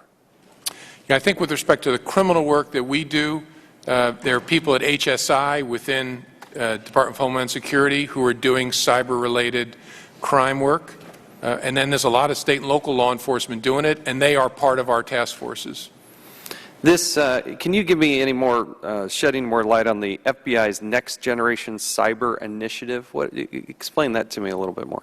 Yeah, without eating up all your time, it's our strategy, my strategy for where we're going to take the FBI in the next 3 to 5 years. And so it involves deploying our people in a different way, getting better training, better equipment, focusing ourselves on the threats that I think the FBI, given its footprint, is best able to address. So it's our sort of whole of FBI approach to cyber over the next 3 to 5 years. And so when you have an FBI, you have FBI personnel that will focus potentially their entire career just on cyber, correct? They won't necessarily be bouncing around to different tasks? Correct. All right. I appreciate the time. I'll yield back. I thank the gentleman, and we'll now recognize Mr. Deutsch for 5 minutes. Thank you, Mr. Chairman. Director Comey, thanks so much for being with us today. I represent South Florida, Broward County and Palm Beach County, and we're experiencing an alpha PVP or FLACA epidemic. Broward County is the epicenter of the ongoing national FLACA crisis. In Broward, the number of cases is spiraling out of control. The Broward County Sheriff's Office has stated that in January 2014 they analyzed a single FLACA case. By September 2014, they were analyzing 80 cases. This year, the Sheriff's Office has reported analyzing approximately 100 cases per month. FLACA cases are also flooding the county health system. The Broward Health System has reported that they're receiving on average 12 cases per day. In this past year, it has contributed to the death of 45 people in Broward County. FLACA use has also started to spread northward into Palm Beach County. In 2014, there were 35 submissions involving FLACA to the Palm Beach Sheriff's Office Crime Lab. In 2015, there have been 42. There have been 10 arrests in Palm Beach County, and FLACA is now moving into Tennessee, Kentucky, Ohio, and other states. As you're aware, people using FLACA experience hallucinations, delirium, violent outbursts, and extreme body temperatures that often cause their users to remove their clothes. FLACA is extremely cheap. It costs $5, and it can be easily purchased online from China. The low cost of the drug and the easy access are very troubling. FLACA, as is the case with other synthetic drugs, is extremely difficult for law enforcement to prosecute. The primary problem is that the composition of the synthetic drugs can't be pinpointed and classified as illegal because the drugs are constantly changing their composition. And as soon as the synthetic drug is listed as illegal, the composition is changed ever so slightly to evade the listing that made the drug more readily available. In fact, a recent news report in Miami found that FLACA is now being made into gummy bears. gummy bears. The only difference between the real ones and Flocka gummy bears is that the ones containing Flocka are individually wrapped and stickier. Dealers are using them now to hook young people. So if you could target the efforts that the FBI has taken to crack down on this epidemic of synthetic drugs, Flocka in particular, and speak to the challenges that you face in cracking down on, again, these sorts of cases involving Flocka and other synthetic drugs. Yeah, thank you, Congressman.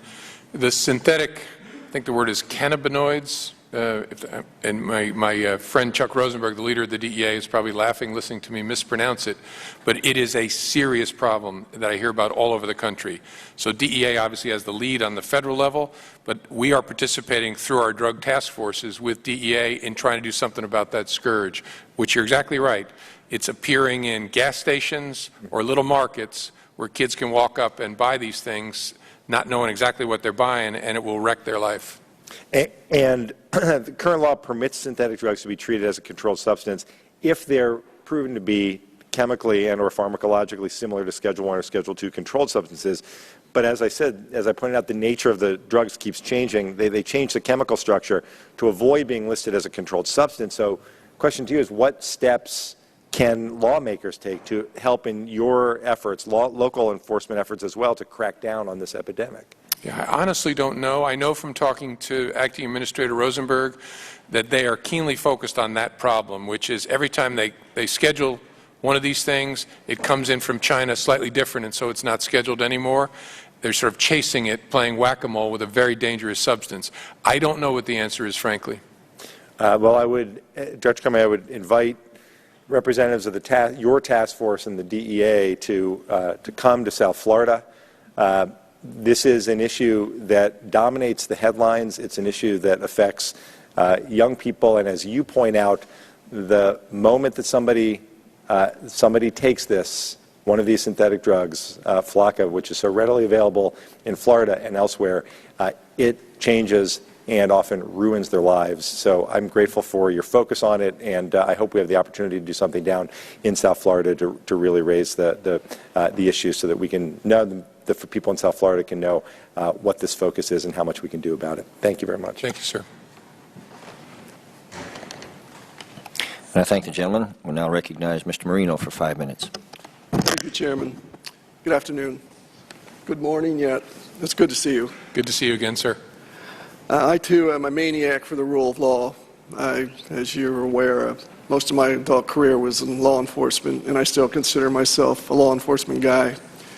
My family has been in law enforcement for a long time as well, so I appreciate your comments concerning oversight and the rule of law, and that's needed very much today, I think even more so today. But I do want to emphasize the fact that I've worked with all agencies, state, local, and federal, and 99.9% of our agents out there are top-notch. And I trust them watching my back at any time. But with that, you have very effectively answered 2 questions that I had that I was going to ask you. So as a result, I will yield back the remainder of my time, and best of luck. Great to see you, Mr. Marino. And I thank the gentleman. I now recognize Ms. Bass for 5 minutes. Thank you, Mr. Chair, and thank you, Director, for coming and testifying today. I'd like to talk about the recent Operation Cross Traffic, FBI's nationwide effort to crack down on child sex trafficking. The FBI's October 13 release about the operation states, Operation Cross Country, a nationwide law enforcement action that focused on underage victims of prostitution, has concluded with the recovery of 149 sexually exploited children and the arrest of more than 150 pimps and other individuals. And first of all, I'd like to commend the agency for correctly referring to the children as sexually exploited children versus prostitutes, because a child who's under the age of consent should never be considered a prostitute. This release refers to other individuals, and I was wondering who those other individuals were. I have a concern that while it's extremely appropriate to focus on the pimps, it's also, in my opinion, very much appropriate to focus on the child molesters, who some people would call Johns. But I would like to know if that's who you were referring to, and what is the focus on the child molesters. Yes, Congresswoman, that is what I understand was meant by that. There were more than 100 so-called Johns arrested as part of Operation Cross Country, along with the pimps and the children being exploited. Thank you. The release also says that the children were recovered, and I wondered, what does that mean? So what has happened or will happen with the children? As part of Operation Cross Country, the folks I call the angels of the FBI, which are victim specialists, are deeply involved in the operation to make sure that those kids get either reunited with their families, or so many of them come from foster care. Right. If they get in a new placement, a healthier placement, a lot of them need medical attention right away. And that's what that's meant by that, to get that child to a place where they're cared for, either by their biological family or a placement in a foster family. And in addition to medical attention, they certainly need a tremendous amount of therapy. I think it's important, you know, in the future, I would appreciate it if you would lift up where you were saying that the other individuals were referring to the child molesters. I think it's really important that we focus, we call it correctly, and that we focus on that. In addition, I would also like to know if the FBI tracks the number of children that are in foster care. We know that a large percentage of these kids are in foster care, but there's not a lot of documentation. Do you have documentation that that could give us some numbers? I think we do. I think our intelligence analysts who support an effort like this have done some good work on that front. I'm a foster parent, so they know it's a passion of mine. I didn't know that. And so I think we could equip you with at least some of our thinking on it as we do this work. Great. Well, I would like to follow up with your office and get that data. I'd also like to commend you for your Innocence Lost Task Force, and I'd like to know if there's more that we can be doing to assist your efforts in innocence loss. I work with them in the Los Angeles area, and you know, you have been in the leadership of bringing different sectors of law enforcement together to understand this problem and address it. Well, I appreciate your interest in it, and I will ask my staff to think about ways in which we might get more help. We appreciate the offer. Okay, thank you, and I yield back my time. And I thank the gentlewoman. We now recognize Mr. Labrador for 5 minutes. Thank you, Mr. Chair. Mr. Director, it's great to have you here. I have heard from many of my constituents about the refugee program and its impact on Idaho. As refugee admissions are increasing, there is growing concern that bad actors are not being caught in the vetting process and are gaining admission alongside bona fide refugees living in fear. I'm actually an advocate of refugee programs. I think it's a good thing to have refugee programs. But there's a lot of misconceptions out there and a lot of real fear about the people that are coming into the United States. This Congress has an obligation to address those concerns and ensure that the process is working correctly and protecting our national security. Numerous times over the past year, including yesterday, both the FBI's Assistant Director for the Counterterrorism Division, Michael Steinbeck, and yourself have testified about the flaws and limitations in the vetting of Syrian refugees. On October 8th, you testified that you were concerned about certain gaps in the data available to the FBI, and yesterday you testified that the FBI can only query what has been previously collected, which is obvious. I know that you have addressed this issue before, and you've addressed it, I think, once here today. But can you please explain to this committee the security gaps that exist for purposes of conducting full and effective background checks on foreign nationals who claim to have fled the conflict zone of Syria and who are seeking to be resettled as refugees in the United States? Certainly. Thank you, Mr. Labrador. We learned some good lessons from less than excellent screening of Iraqi refugees 8 years ago or so.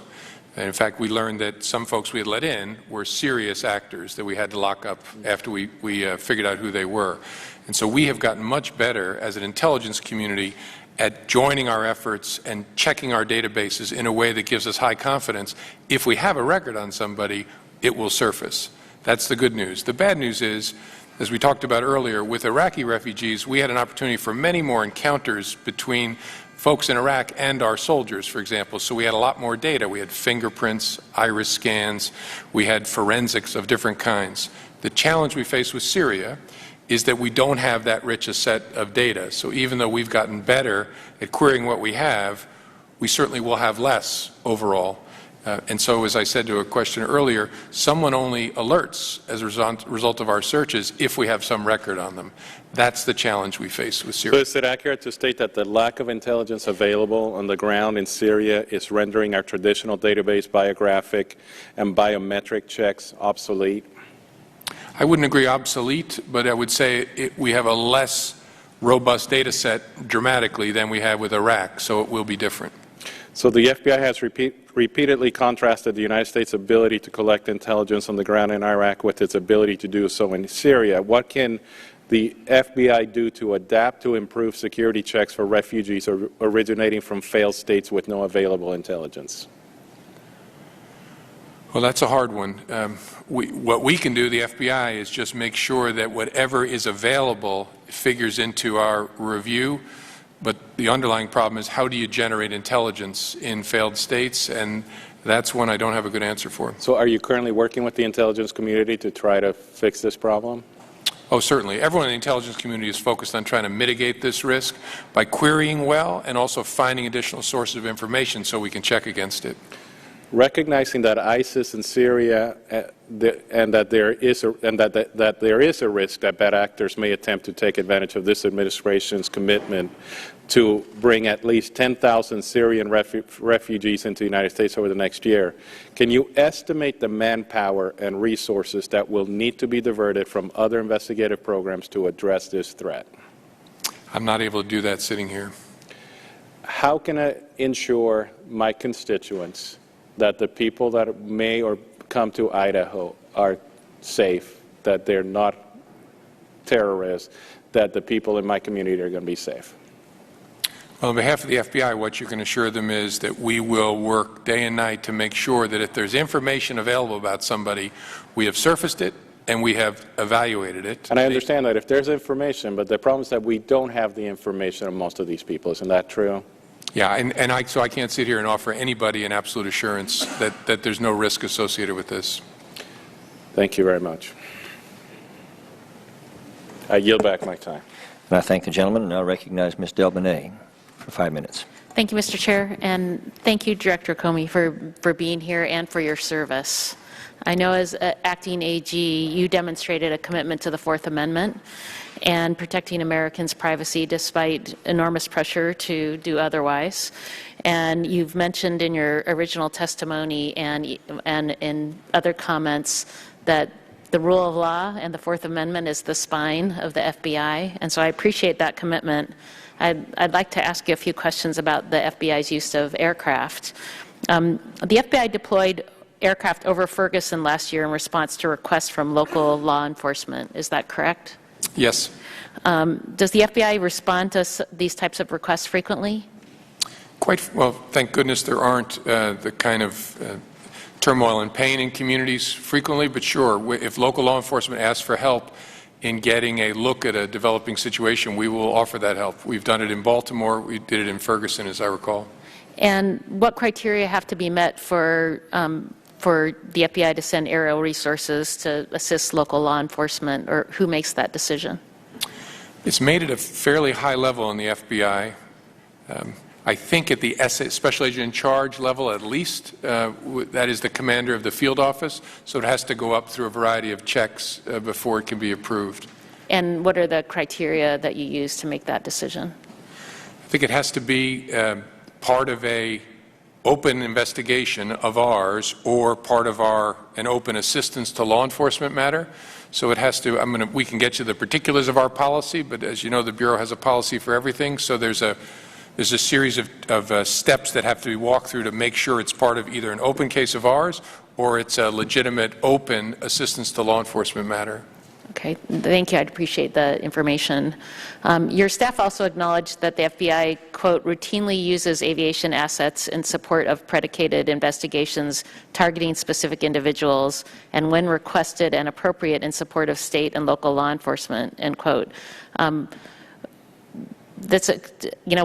is it so important to stress this distinction when it appears that it's kind of more generalized type of surveillance?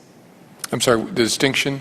The distinction that you have in this in the feedback from your staff, that you use aviation assets in support of predicated investigations targeting specific individuals, when in these cases of local law enforcement, et cetera, it seems to be more generalized type of surveillance.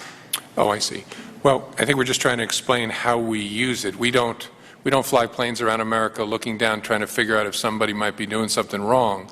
The overwhelming use of our aircraft is a pilot flies as part of an investigation to help us follow a spy, a terrorist, or a criminal.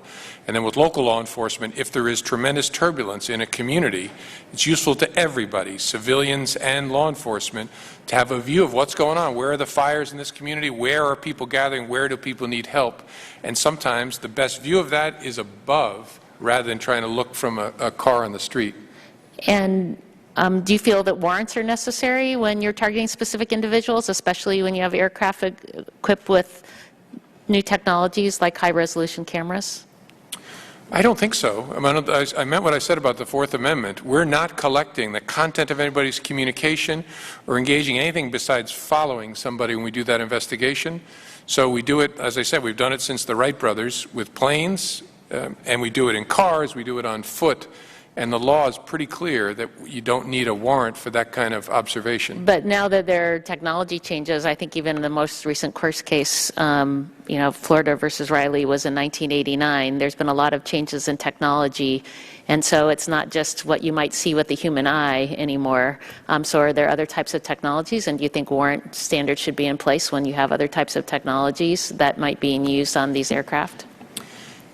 I suppose if you were putting technology on an FBI aircraft that had Fourth Amendment implications, that is, that it was reaching someone's communications or looking within a dwelling or something like that, it would have Fourth Amendment implications. But that's not what we use the aircraft for.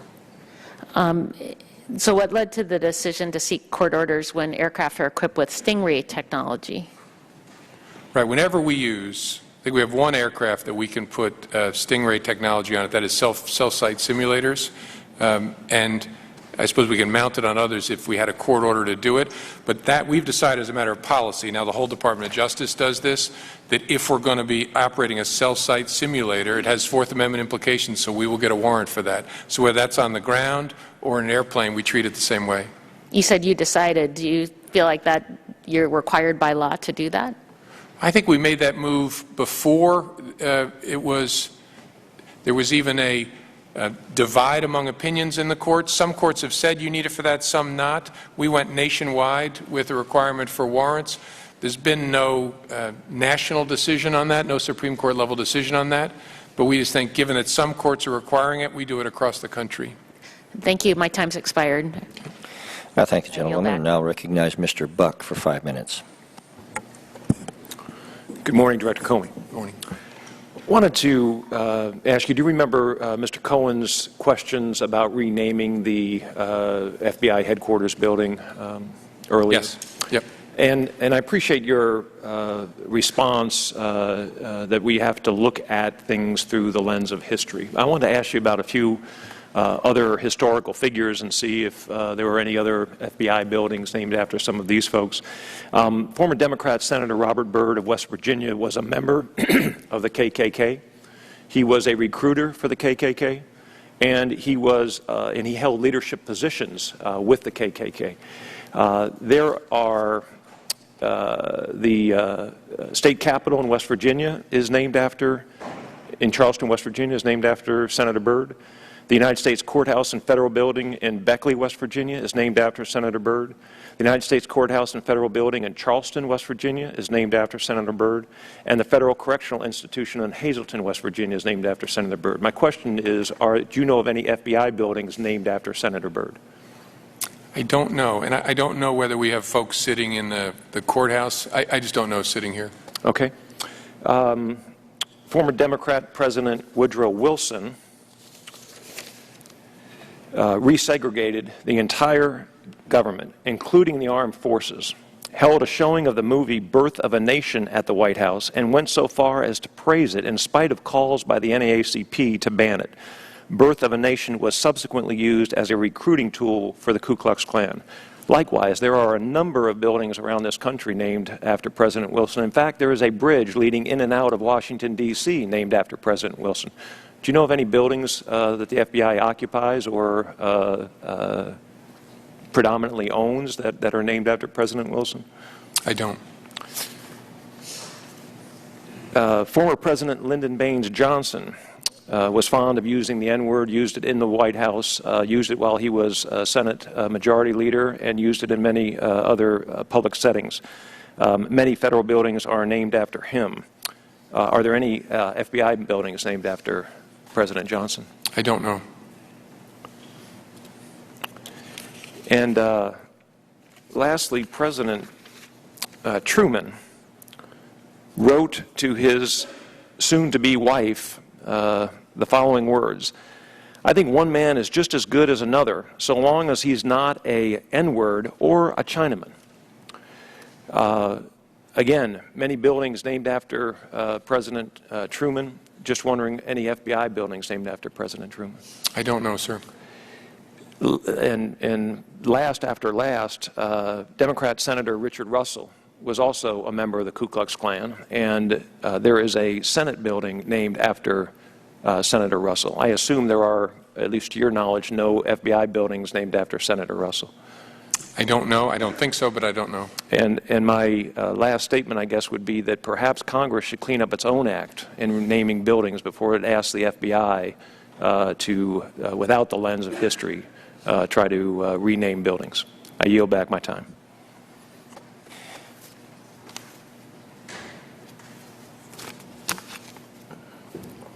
And I thank the gentleman, and now recognize Mr. Cellini for 5 minutes. Thank you, Mr. Chairman. Thank you, Director Comey, for your service and for coming before the committee today and for sharing your valuable insights. And thank you also to the extraordinary men and women who serve the Bureau and help keep our country safe. And I think our entire nation owes them a debt of gratitude. Many of us expressed our sincere concern and condolences following the recent mass shooting in Roseburg, Oregon, where 9 innocent men and women lost their lives. Many of us have shared the same sentiments following tragically similar events in Lafayette, Aurora, Newtown, and Blacksburg. But as more Americans lose their lives to senseless gun violence, this Congress has failed to act. And Director Comey, with this in mind, I'd like to draw on your experience to help us find solutions to this growing epidemic and to help us find the guts to take necessary action. And so first, I want to just draw your attention to the shooting which occurred at the Emmanuel African Methodist Episcopal Church in Charleston, South Carolina. Following the shooting, you ordered the FBI to conduct an internal review of policies and procedures surrounding background checks for weapons purchases. So my first question is, did that review occur, and what were the findings of that review? Yeah. Thank you, Congressman. The review did occur. I asked my folks to do a 30-day examination, and 2 things came out of that. First, to confirm the facts as I understood them. There were no new facts with respect to Dylan Roof's purchase in particular that changed. And then it highlighted 2 potential areas for improvement, one internal to the FBI, one external. Internal, it highlighted for us that maybe we can surge resources and technology to try and reduce the number of gun sales that are held in the delayed pending status longer than 3 days. And so that work is underway. And then secondly, to get better and more timely records from state and local law enforcement about the disposition of people's arrests so that our examiners have good records to make a judgment on. And those conversations are ongoing.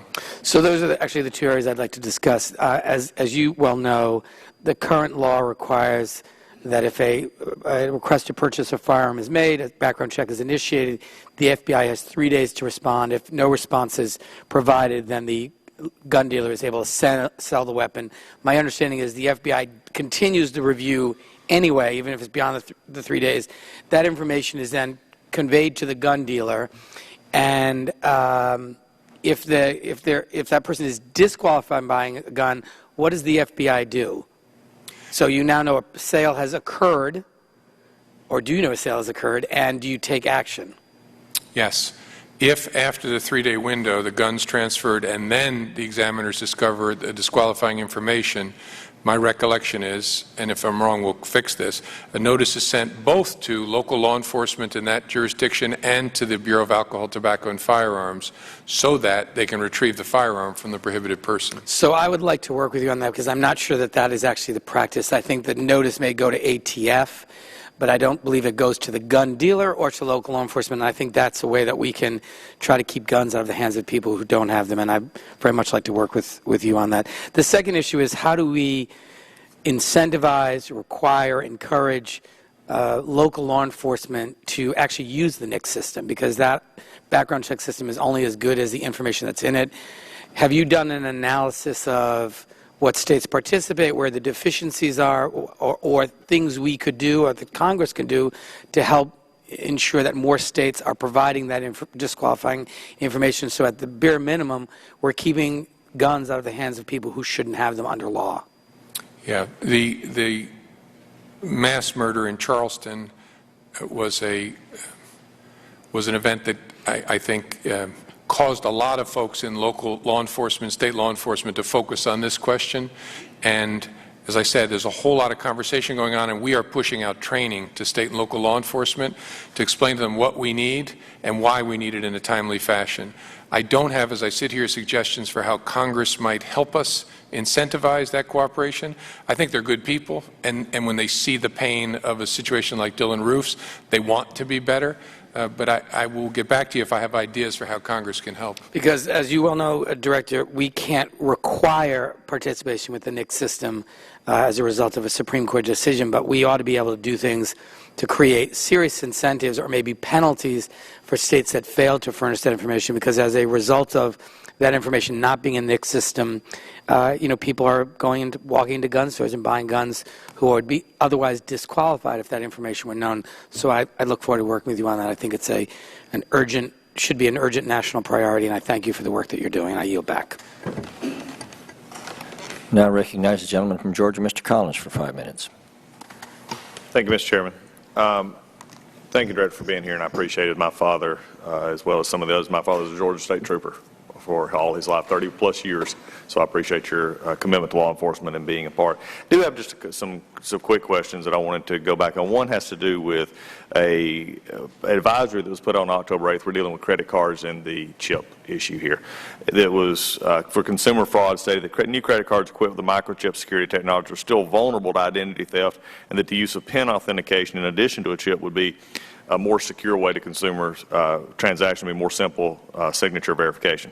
However, within 24 hours, that advisory was taken down, and a few days later issued advisory that no longer included the PINs. Now, it's my understanding Canada, Australia, many other countries have encouraged the PIN authorization because it is, frankly, has a lower fraud rate.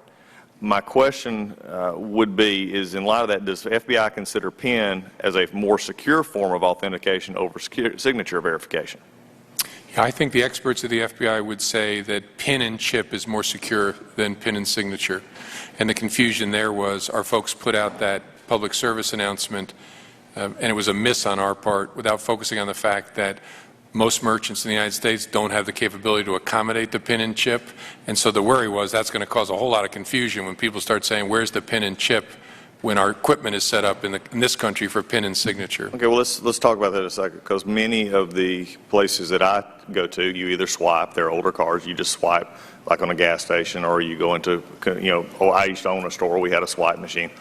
Any of them that now have and many of those, even with a swipe machine, have a number for debit cards, which is already there for the PIN. I know now I've just broken into using the chip because my new cars have chips, so I slide them in. I'm still learning how to do this.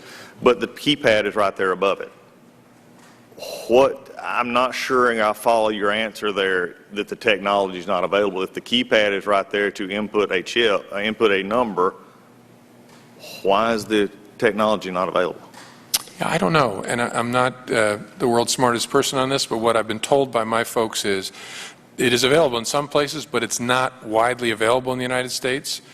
And if I'm wrong about that, we'll correct that. But I'm just going on my own personal. And look, my Doug calling not me going to the store, putting my card in.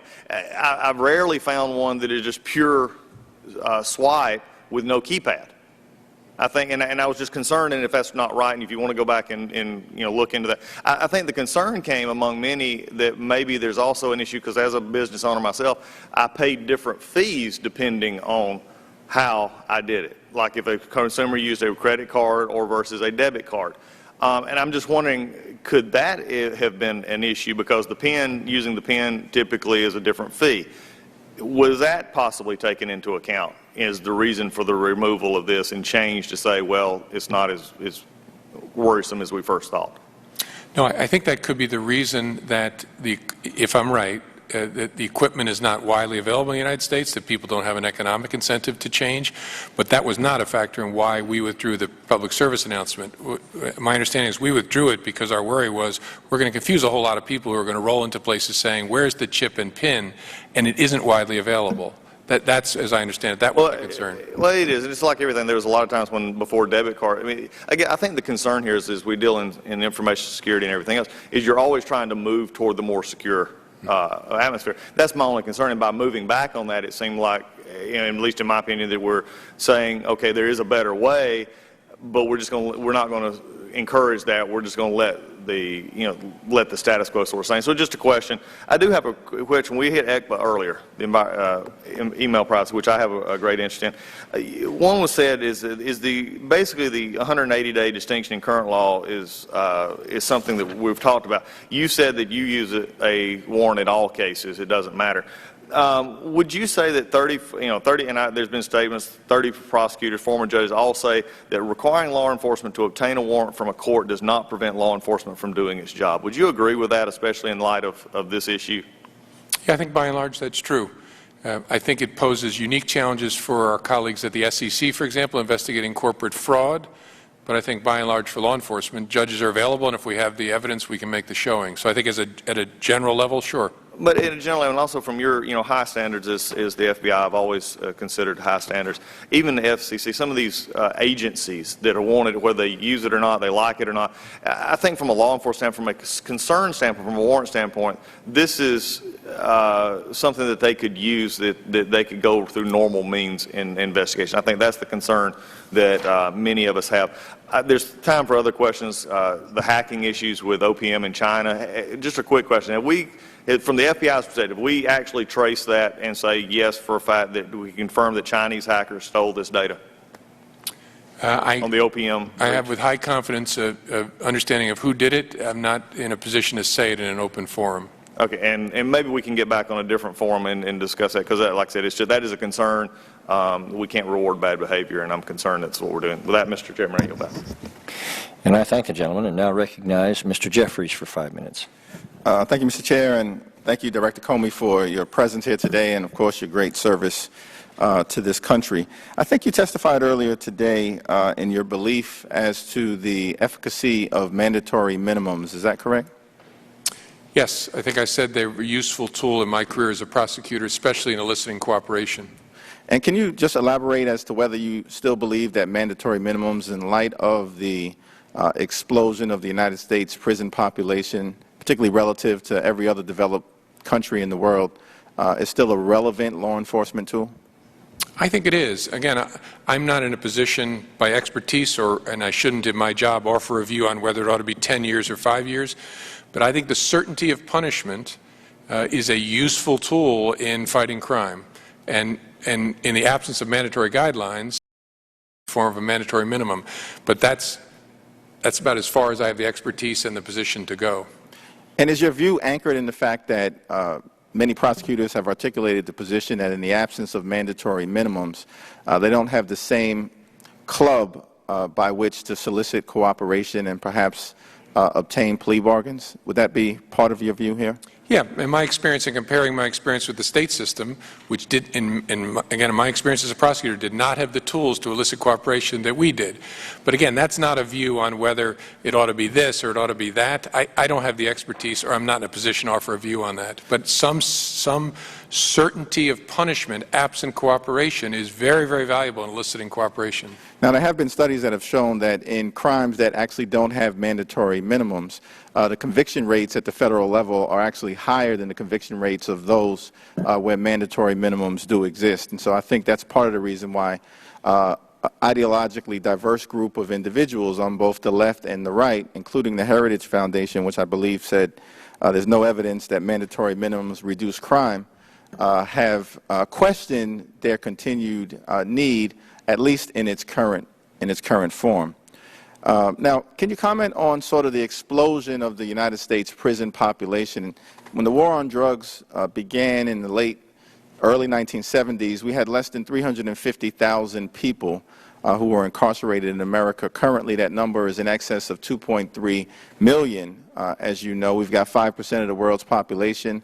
25% of the incarcerated individuals in the world are here in the United States of America. Many of us believe it creates a competitive disadvantage for us going forward, in addition to the damage that it does to the social fabric of many communities. Could you comment as to the mass incarceration phenomenon that exists in America and what, if anything, you think should be done about it from a public safety standpoint?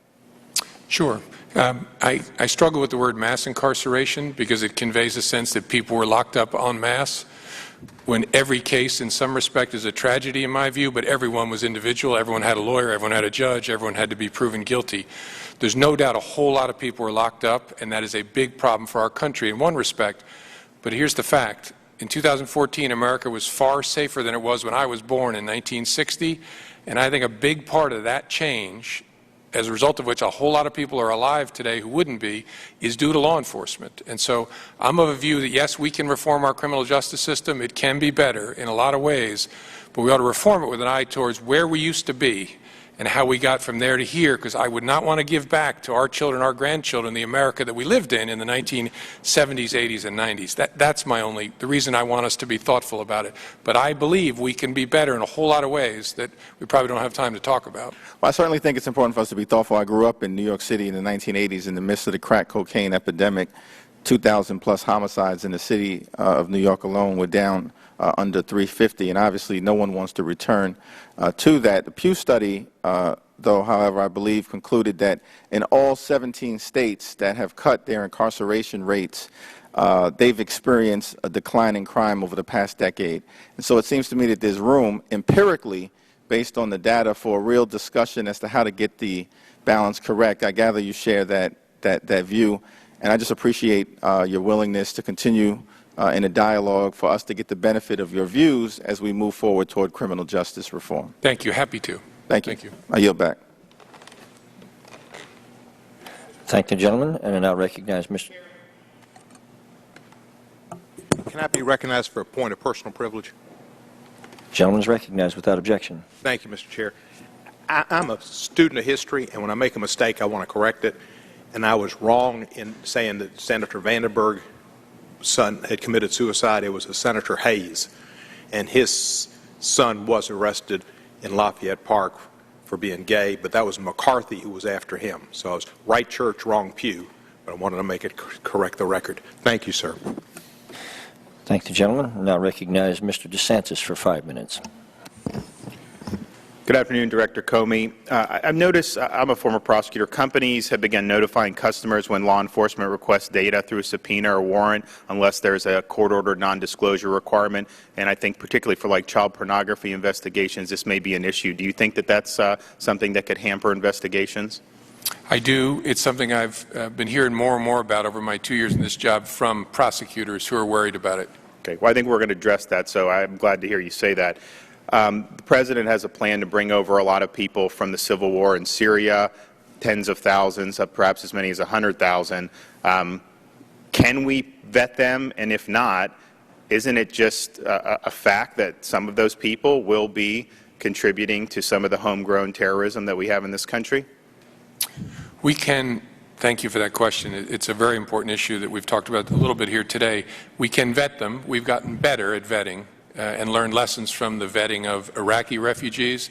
The challenge we face is we can only vet against data that's been collected with respect to a person, and so the information we had for Iraq was much richer than we'll have for Syria. You can't call up the Damascus Police Department and get files, correct? You got it. So there's a problem here potentially, and I know it's going to fall on you then to have to defend, the American people once some of these individuals come into the country, and it's just something that I'm concerned with. There's been talk about the reforming sentencing. Is it your view, people will say that drug offenses are nonviolent offenses, but particularly when they get into the federal system where these are really significant trafficking offenses typically, is it accurate to say that they're nonviolent, or is the drug trade inherently violent in your judgment? Well, I guess each case is different, but in my experience, anyone who's part of a trafficking organization is part of an organization that has violence all through it, and that whether you're a mill worker or a runner or a lookout or an enforcer, you're part of something that's suffocating a community. And so I have a hard time characterizing drug organizations in any respect as nonviolent. And in terms of the drop in crime that you alluded to, is part of that simply because there have been stiffer sentences and so habitual criminals are incapacitated and they're off the streets, and therefore our communities are safer? I believe that was a big part, and I think most experts believe it was a big part of the historic reduction we've seen in crime over my career. With respect to individual offenses, I know there's been discussion about mishandling of classified information, 18 U.S.C. 1924. Just one, does the FBI keep records of all the investigations related to each offense of the criminal code? Yeah, I don't know that it's searchable by each offense implicated by an investigation. Yeah, if a case was charged, then the charged offenses would be reflected in Sentinel. That's our record keeping, but I don't think every possible charge. So in other words, we know every mishandling of classified information offense. We can look that up. That actually gets brought by the U.S. Attorney, but we don't know whether the U.S. Attorney declined X number of cases pertaining to that? I think that's correct, but I also don't know with what clarity our records would reflect if there were a number of potential violations in a case, whether it would be clear from our case files that it was that. Understood. In terms of handling classified information, there's been just stuff in the press about, well, you know, something needs to be marked classified. And is your understanding of the U.S. code that if I were to send classified information over an unsecure system, the fact that it was not marked classified, does that mean that I have not committed the offense? That one, as I did with Chairman Goodlatte, I think I'd prefer not to answer. I'm trying to make sure that, given that we have a matter under investigation now that relates in part to that topic, that I preserve our ability to be seen and to be in reality honest, independent, and competent. And if I start commenting on things that might touch it, I worry that I could jeopardize that. How would that, and I think that's an admirable posture, and I think it's one you've shown throughout your career, how does, when the President of the United States renders a judgment about a specific case saying that there's no, for example, national security damage if certain information has been disclosed, how does that help the investigation, or does it hurt the investigation? The FBI is the three things I said earlier: honest, competent, and independent. We follow the facts, only the facts. All we care about are the facts. Well, I hope that that's, I have no doubt that that will be how you conduct yourself. I just hope that as you guys do your work, as it moves on to other aspects of our system, that it's based on the merits of the case in every instance, and it's not based on political edicts from on high. So thank you for your time. I appreciate it. I yield back. And I thank the gentleman and now recognize Ms. Sheila Jackson-Lee for 5 minutes. Mr. Chairman, thank you, and to Director, thank you so very much. You appeared yesterday in front of the Homeland Security Committee and added a great deal of insight. And so I'd like to not pursue a line of questioning, but hope to have an opportunity to meet with you on something we began discussing yesterday, which is cybersecurity and the whole role that it plays as really, I'd almost call it another figure, if you will, another entity in this scheme of terrorism. I am the ranking member of the Subcommittee on Crime, Terrorism, Homeland Security, and Investigations, and with my ranking member and chairman, we're looking to be responsible in addressing, which I believe, issues in the criminal justice system and somewhat overlapping the question of terrorism in this committee, and certainly in Homeland Security. Let me just quickly start with a question that I think I introduced in the record yesterday, the no-fly for foreign fighters. And we heard testimony that indicated the numbers might be going down, and then I had a number in my notes that there was 250 approximately Americans who had left to the foreign fight and may be coming back. The thing that I would say to you is that we must always be prepared. 9/11, the scenario of 9/11 was one that we had never imagined before. We had never imagined an airplane being used as a torpedo. We imagined hijacking. We lived through that. We never imagined. So most time imagination comes with Disney World, but I know that this is a very serious posture. And so we want to just hopefully any extra tool that we can give you with respect to refining and defining the lists that you have to make sure that we have every potential, not every potential, but every foreign fighter. Would that be helpful to you? Yes, we want to make sure the list is comprehensive. If we could get every foreign fighter on there, that would be great. So if we have this legislation, which is to add extra tools to you to ensure that that list is a vetted and a well-updated list, would that be helpful? I don't know the legislation, but the goal I share is to have a complete, updated, carefully vetted list. I appreciate that very much. Let me move now to guns. I don't want to put words in your mouth, but I imagine, and let me say that I served as a municipal court judge. I would see officers all the time, particularly see them undercover.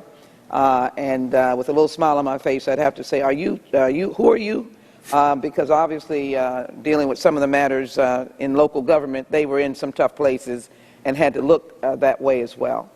And I recognize the dangers that our officers face. We had a horrific tragedy in our community in Houston, but we just recently lost an officer again in New York, and we lose officers, as we do with others who are impacted by guns. The 11-year-old who is a child who shot an 8-year-old over a dog, and another youngster, 3 years old, that had a gun, I believe, over this weekend and found it. We never can, again, imagine the ability of our children. I ask you the question, why law enforcement is not our biggest champion, not on gun control. I call it gun safety regulation, not on diminishing the Second Amendment, but I call it responsibly handling weapons. Who would want to lose a 4-year-old in a drive-by shooting in New Mexico because someone had a gun? And so, can you answer? We've introduced legislation, and you might want to comment on this in particular, that gives you an extended period of time on this gun check situation, which was one of the horrible situations in the South Carolina 9, where you were doing your work, or the system was doing its work, but since you weren't heard from, they just allowed this gentleman to get a gun and kill 9 people. But can you answer? We have a number of legislative initiatives. The members of Congress don't want anything to do with taking away your gun, or controlling. They want to regulate the safety infrastructure. I've introduced legislation to keep guns away from children. Mr. Director, in your dealing with law enforcement, the impact that guns have on this, more guns in the United States than people, the impact on the work that you all do. Would you answer that for me, please? And my last thing before you go, there have been a number of church fires. We keep ignoring it. There's a series that's just happened. We had another series before. Would you comment on the FBI's work that they're doing? And if the chairman would just indulge me, I'll just throw another question there. I appreciate it. If you take this name down, Robbie Tolan, T-O-L-A-N, who was killed on his front porch. It wasn't a porch, it was a cement driveway of his home. Excuse me, let me stand corrected. Let me apologize to his mother. He was wounded and still lives with the bullet in his liver. And the disappointing aspect is that it was an officer who mistook him as an African-American male as in a stolen car. He was in his mother's car, going home to his house in Houston, Texas, in a small city called Bel Air. And my question is for you to look into what further FBI investigation can go into this case. And I would greatly appreciate it if, Mr. Chairman, you would allow him to answer that. I thank you for your indulgence. The gentleman's welcome to answer his question. Thank you, Ms. Jackson-Lee. I will certainly look into it. The last matter with respect to church fires, we have not ignored them. Our agents investigating a number of church fire incidents around the country. We have not found patterns and connections that connect to our civil rights enforcement work, but we are continuing to work on it. With respect to guns, the people in the FBI care deeply about trying to stop gun violence. What the Bureau does not do is get involved in the public policy legal questions, because our job is to enforce the law. We leave it to the Department of Justice to make recommendations as to what the law should be. I think that's a place it makes sense for us to be, but we are passionate about trying to enforce the law against bad guys with guns of all kinds, especially in our cities where gun violence, especially gang-related gun violence, is increasingly a plague this year. Well, the proliferation of guns endangers law enforcement across the nation, does it not? Gentlelady's time has expired. Well, he was just shaking his head saying yes. Saying guns in the hands of criminals endanger all of us, including law enforcement. Yeah. Thank you, Mr. Chairman. I think all of us would agree with that. Director Comey, I'll now recognize myself for 5 minutes for questions, and I want to thank you for being here. Many people here in the committee have recognized your unbiased attitude towards enforcing the law as it's written, and I think that speaks very highly of you, and I've been very impressed with the cogency and just the clarity of your testimony this morning. I believe that commitment to independent enforcement of the law is a genuine and sincere conviction on your part. Director Comey, let me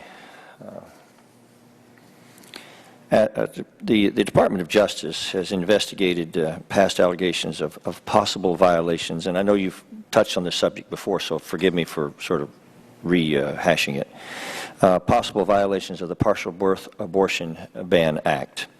Indeed, in a letter dated August 4th, 2015, responding to this committee's request for an investigation of possible violations of the Partial Birth Abortion Ban Act by Planned Parenthood, the Department of Justice stated that since, quote, since the inception of the Partial Birth Abortion Act, the Department has investigated allegations at health facilities that are related to possible violations of that law.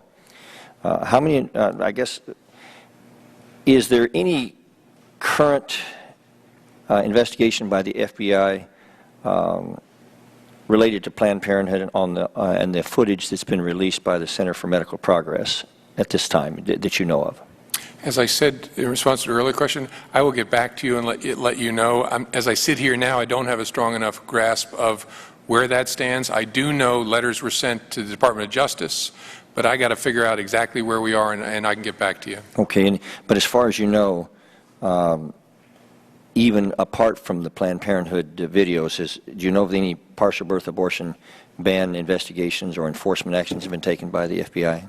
I don't. I know we have jurisdiction to investigate such things. I believe we have, but I don't know enough to answer that well right here. Well, I would appreciate that last part being included in any response you have. Obviously, there's some of us, that think that the rule of law applies to these little ones that have so little ability to protect themselves as well. And let me shift gears on you. I know there's been several questions asked today about gun violence, and I assure you I agree with your last answer completely, that we want to do everything that we can to keep guns out of the hands of criminals, and that it's vital for the sake and safety of the public that we do that. There are those of us that would ask law enforcement, do we think that it would be wise to take guns out of the hands of law enforcement? And almost no one would suggest that, because we believe, I do, that guns in the hands of properly trained FBI agents is a protection to the public. And from my perspective, that would suggest that it's not the guns, it's whose hands they're in. Because it's hard to make a case that if they're, on the one hand, a protective measure in the hands of police officers, that they're something that can protect and deter and prevent or interdict violence, that they're a good thing, and that all of us from almost every spectrum of political consideration would suggest that, then the obvious reasoned response becomes that it is indeed not the guns, but whose hands they're in. So my question to you is, how do we separate the argument so that we are doing everything that we can to prevent those who have lost their Second Amendment rights, who have demonstrated violence toward society or some issue with mental illness. How do we deal with that while still leaving intact the right to own and bear arms under the Second Amendment by those who follow the law and indeed oftentimes protect themselves and sometimes even protect officers of the law? I think, Congressman, that's a question for others, including Congress. The FBI's role is such that I think it's very important that that not be a conversation debate that we participate in, because we don't make policy for the American people. The American people tell us what they think the law should be, how to solve these hard problems, and then we will enforce the law. I think that's critical to us remaining those three things I said: honest, competent, and independent. And so, honestly, it's just not a conversation I think the FBI should participate in professionally.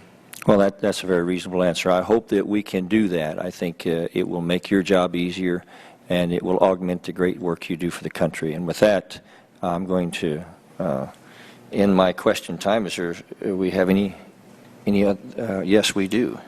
I think that Mr. Bishop is not here. No, so, oh, I'm sorry. The gentleman, Mr. Bishop, you're recognized for 5 minutes. He flying under radar there. Yeah, I did. I flew under the radar. Director, I was here earlier. I apologize for stepping out. I want to begin by thanking you for what you and your entire team does, because what you do on a daily basis is something that most of us don't even know about. We can't comprehend, and you keep us safe, and we're grateful for what you do. And on behalf of my family, my constituents, my state, my nation, I'm very grateful to you and your entire department. So, wanted to tell you that, and I admire your testimony today, and thank you for your candor. You've been here forever, taking a lot of questions. I thought maybe I'd ask you about Syrian refugees and what we're seeing. My state of Michigan is a huge hub for those of Middle Eastern descent. There is some concern about the onslaught of refugees into our country, and I apologize if you've answered this question, but I'd like to ask you, what do we know? How do we vet these refugees coming to our country? Is there a way to do it that we can rely upon? My office does a lot of immigration work. We work with those who are attempting to immigrate legally every day, and we help them any way we can to try and jump through the hoops. It's very strange that we now have groups that are coming in the way they are, that really skip all those steps in between. So I'm just wondering if you could share with me what your experience is and what you know about the process.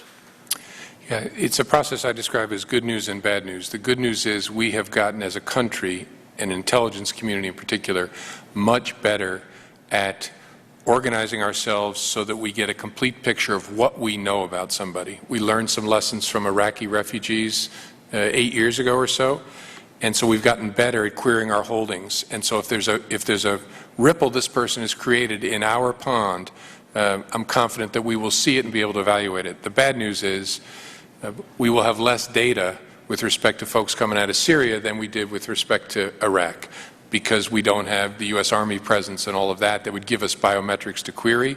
So the risk is that someone who is a blank slate to us will be vetted by us in a process that's efficient and complete, but will show no sign of anything because they've never crossed our radar screen. That's why I describe it as a process that's gotten a lot better, but that we can't tell you is risk-free. And as time goes on, the process that you are going through will be more apparent to the American people. I say that because there are a lot of folks in my state who are very concerned, and that level of unknown, of not understanding exactly the process, has caused a little panic across the district. And the more that we can hear, the more we understand what the process is. We remember the Iraqi refugees in the state of Michigan, especially in my area in southeast Michigan. So appreciate your ongoing communication on how that's going. I want to switch gears with you real quick. I've had the pleasure of visiting and working with a number of youth-serving organizations in my district, and I know at least one of those organizations is here today represented. It's important work that they do in the community. And I've spoken to some of them about the importance of keeping their kids safe, and one of the ways they do that is getting background checks, and it ensures so many different ways of fostering a safe environment. And it's really an issue I feel very deeply about. I have kids of my own. Can you talk a little bit about the value of including national FBI fingerprint background checks as a part of the comprehensive screening of staff and volunteers? There are so many that are right there with our children. And we know that the FBI background checks is the gold standard of the process. Can you share a little bit about how we can promote that and encourage that? Yes, thank you, Congressman. And I think if I remember correctly, we've actually been doing a pilot program on that topic at our criminal justice information systems operation, which I do believe is the gold standard. You're right. So anybody who wants to ensure that people in contact with children or in any other sensitive position have been checked out, the best way to do it is working with us so we can query our holdings. And there's an exciting new feature that's coming on now as part of our next generation identification. We're building in something called wrapback, which means if you query somebody as a daycare provider, if they are ever again arrested, you will get notified, because that's been a hole in the system. People are clean when they first go in, then they get in trouble 5 years down the road, and you never tell the daycare about this. So wrapback will make a big difference and make the gold standard platinum in a way. So I very much agree with your sentiment on that topic. Did you say wrapback or wrapback? R-A-P-B-A-C-K. So if someone develops a rap sheet, we get back to Gotcha. All right, that's the connotation. Okay. Sir, thank you very much for your time. Appreciate all your testimony today. And with that, I yield back. And I thank the gentleman. My apologies for missing him the first time. And I now recognize Mr. Ratcliffe for 5 minutes. It's a tough day here. Thank you, Mr. Chairman. Director Comey, thanks for being here. It's good to see you a second day in a row. Yes, sir. I want to ask you a couple cybersecurity issues. Before we do that, I did want to follow up from a question I asked you about your at the Homeland Security Committee yesterday. We had a brief exchange about the President's decision to take in 10,000 Syrian refugees over the next year. And as we talked about, that's a 500 or 600% increase over prior years. And I had indicated to you that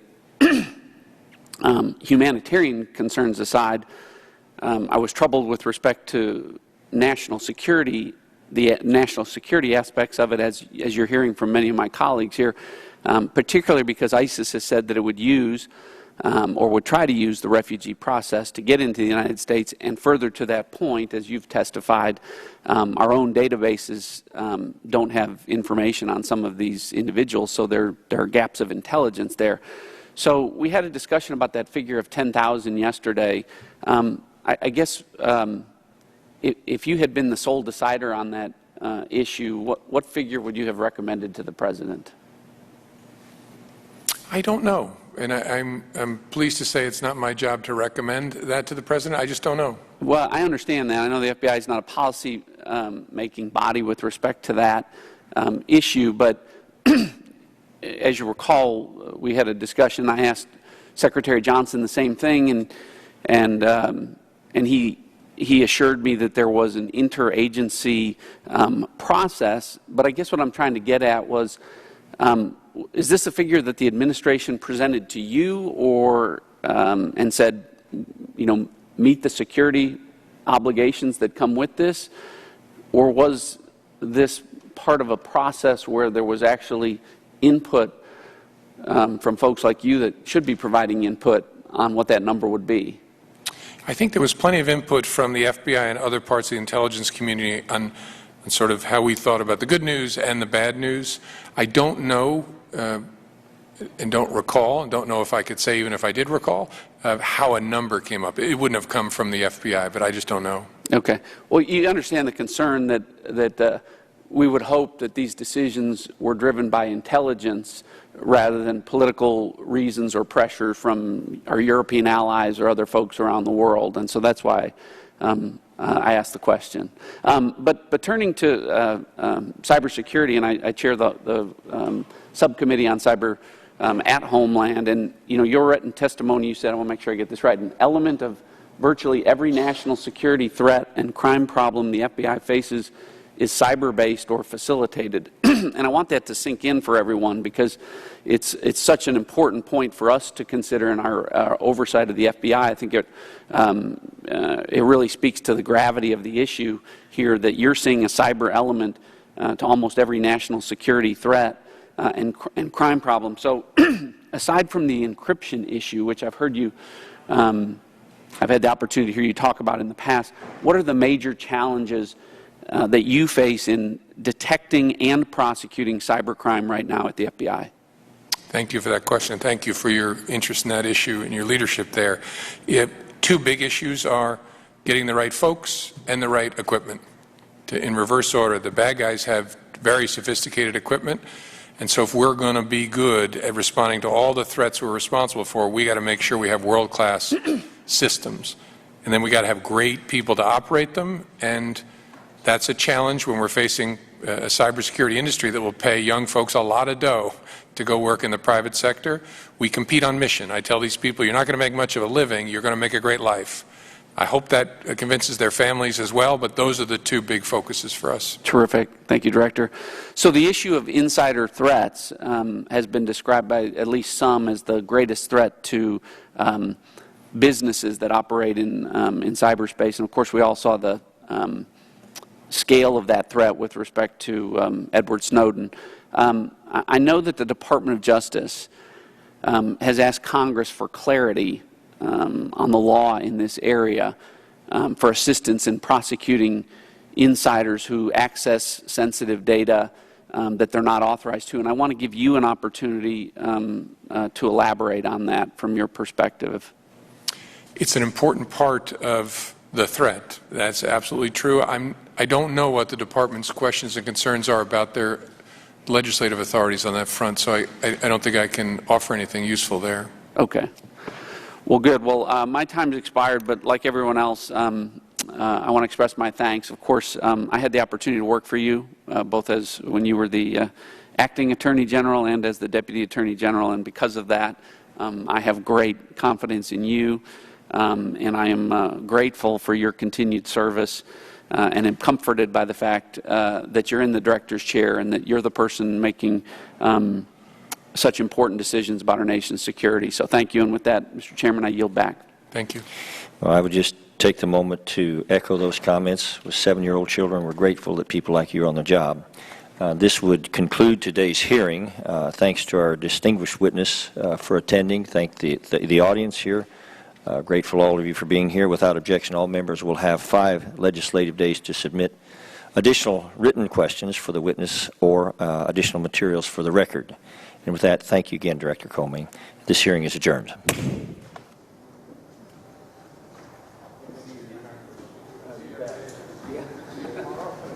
Say hi to Chuck when you see him.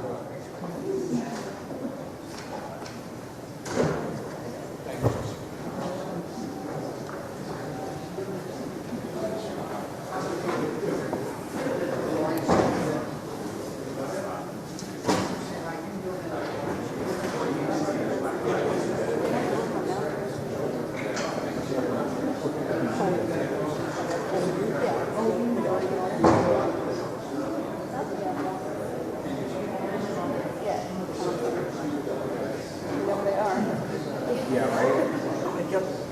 It's like old time.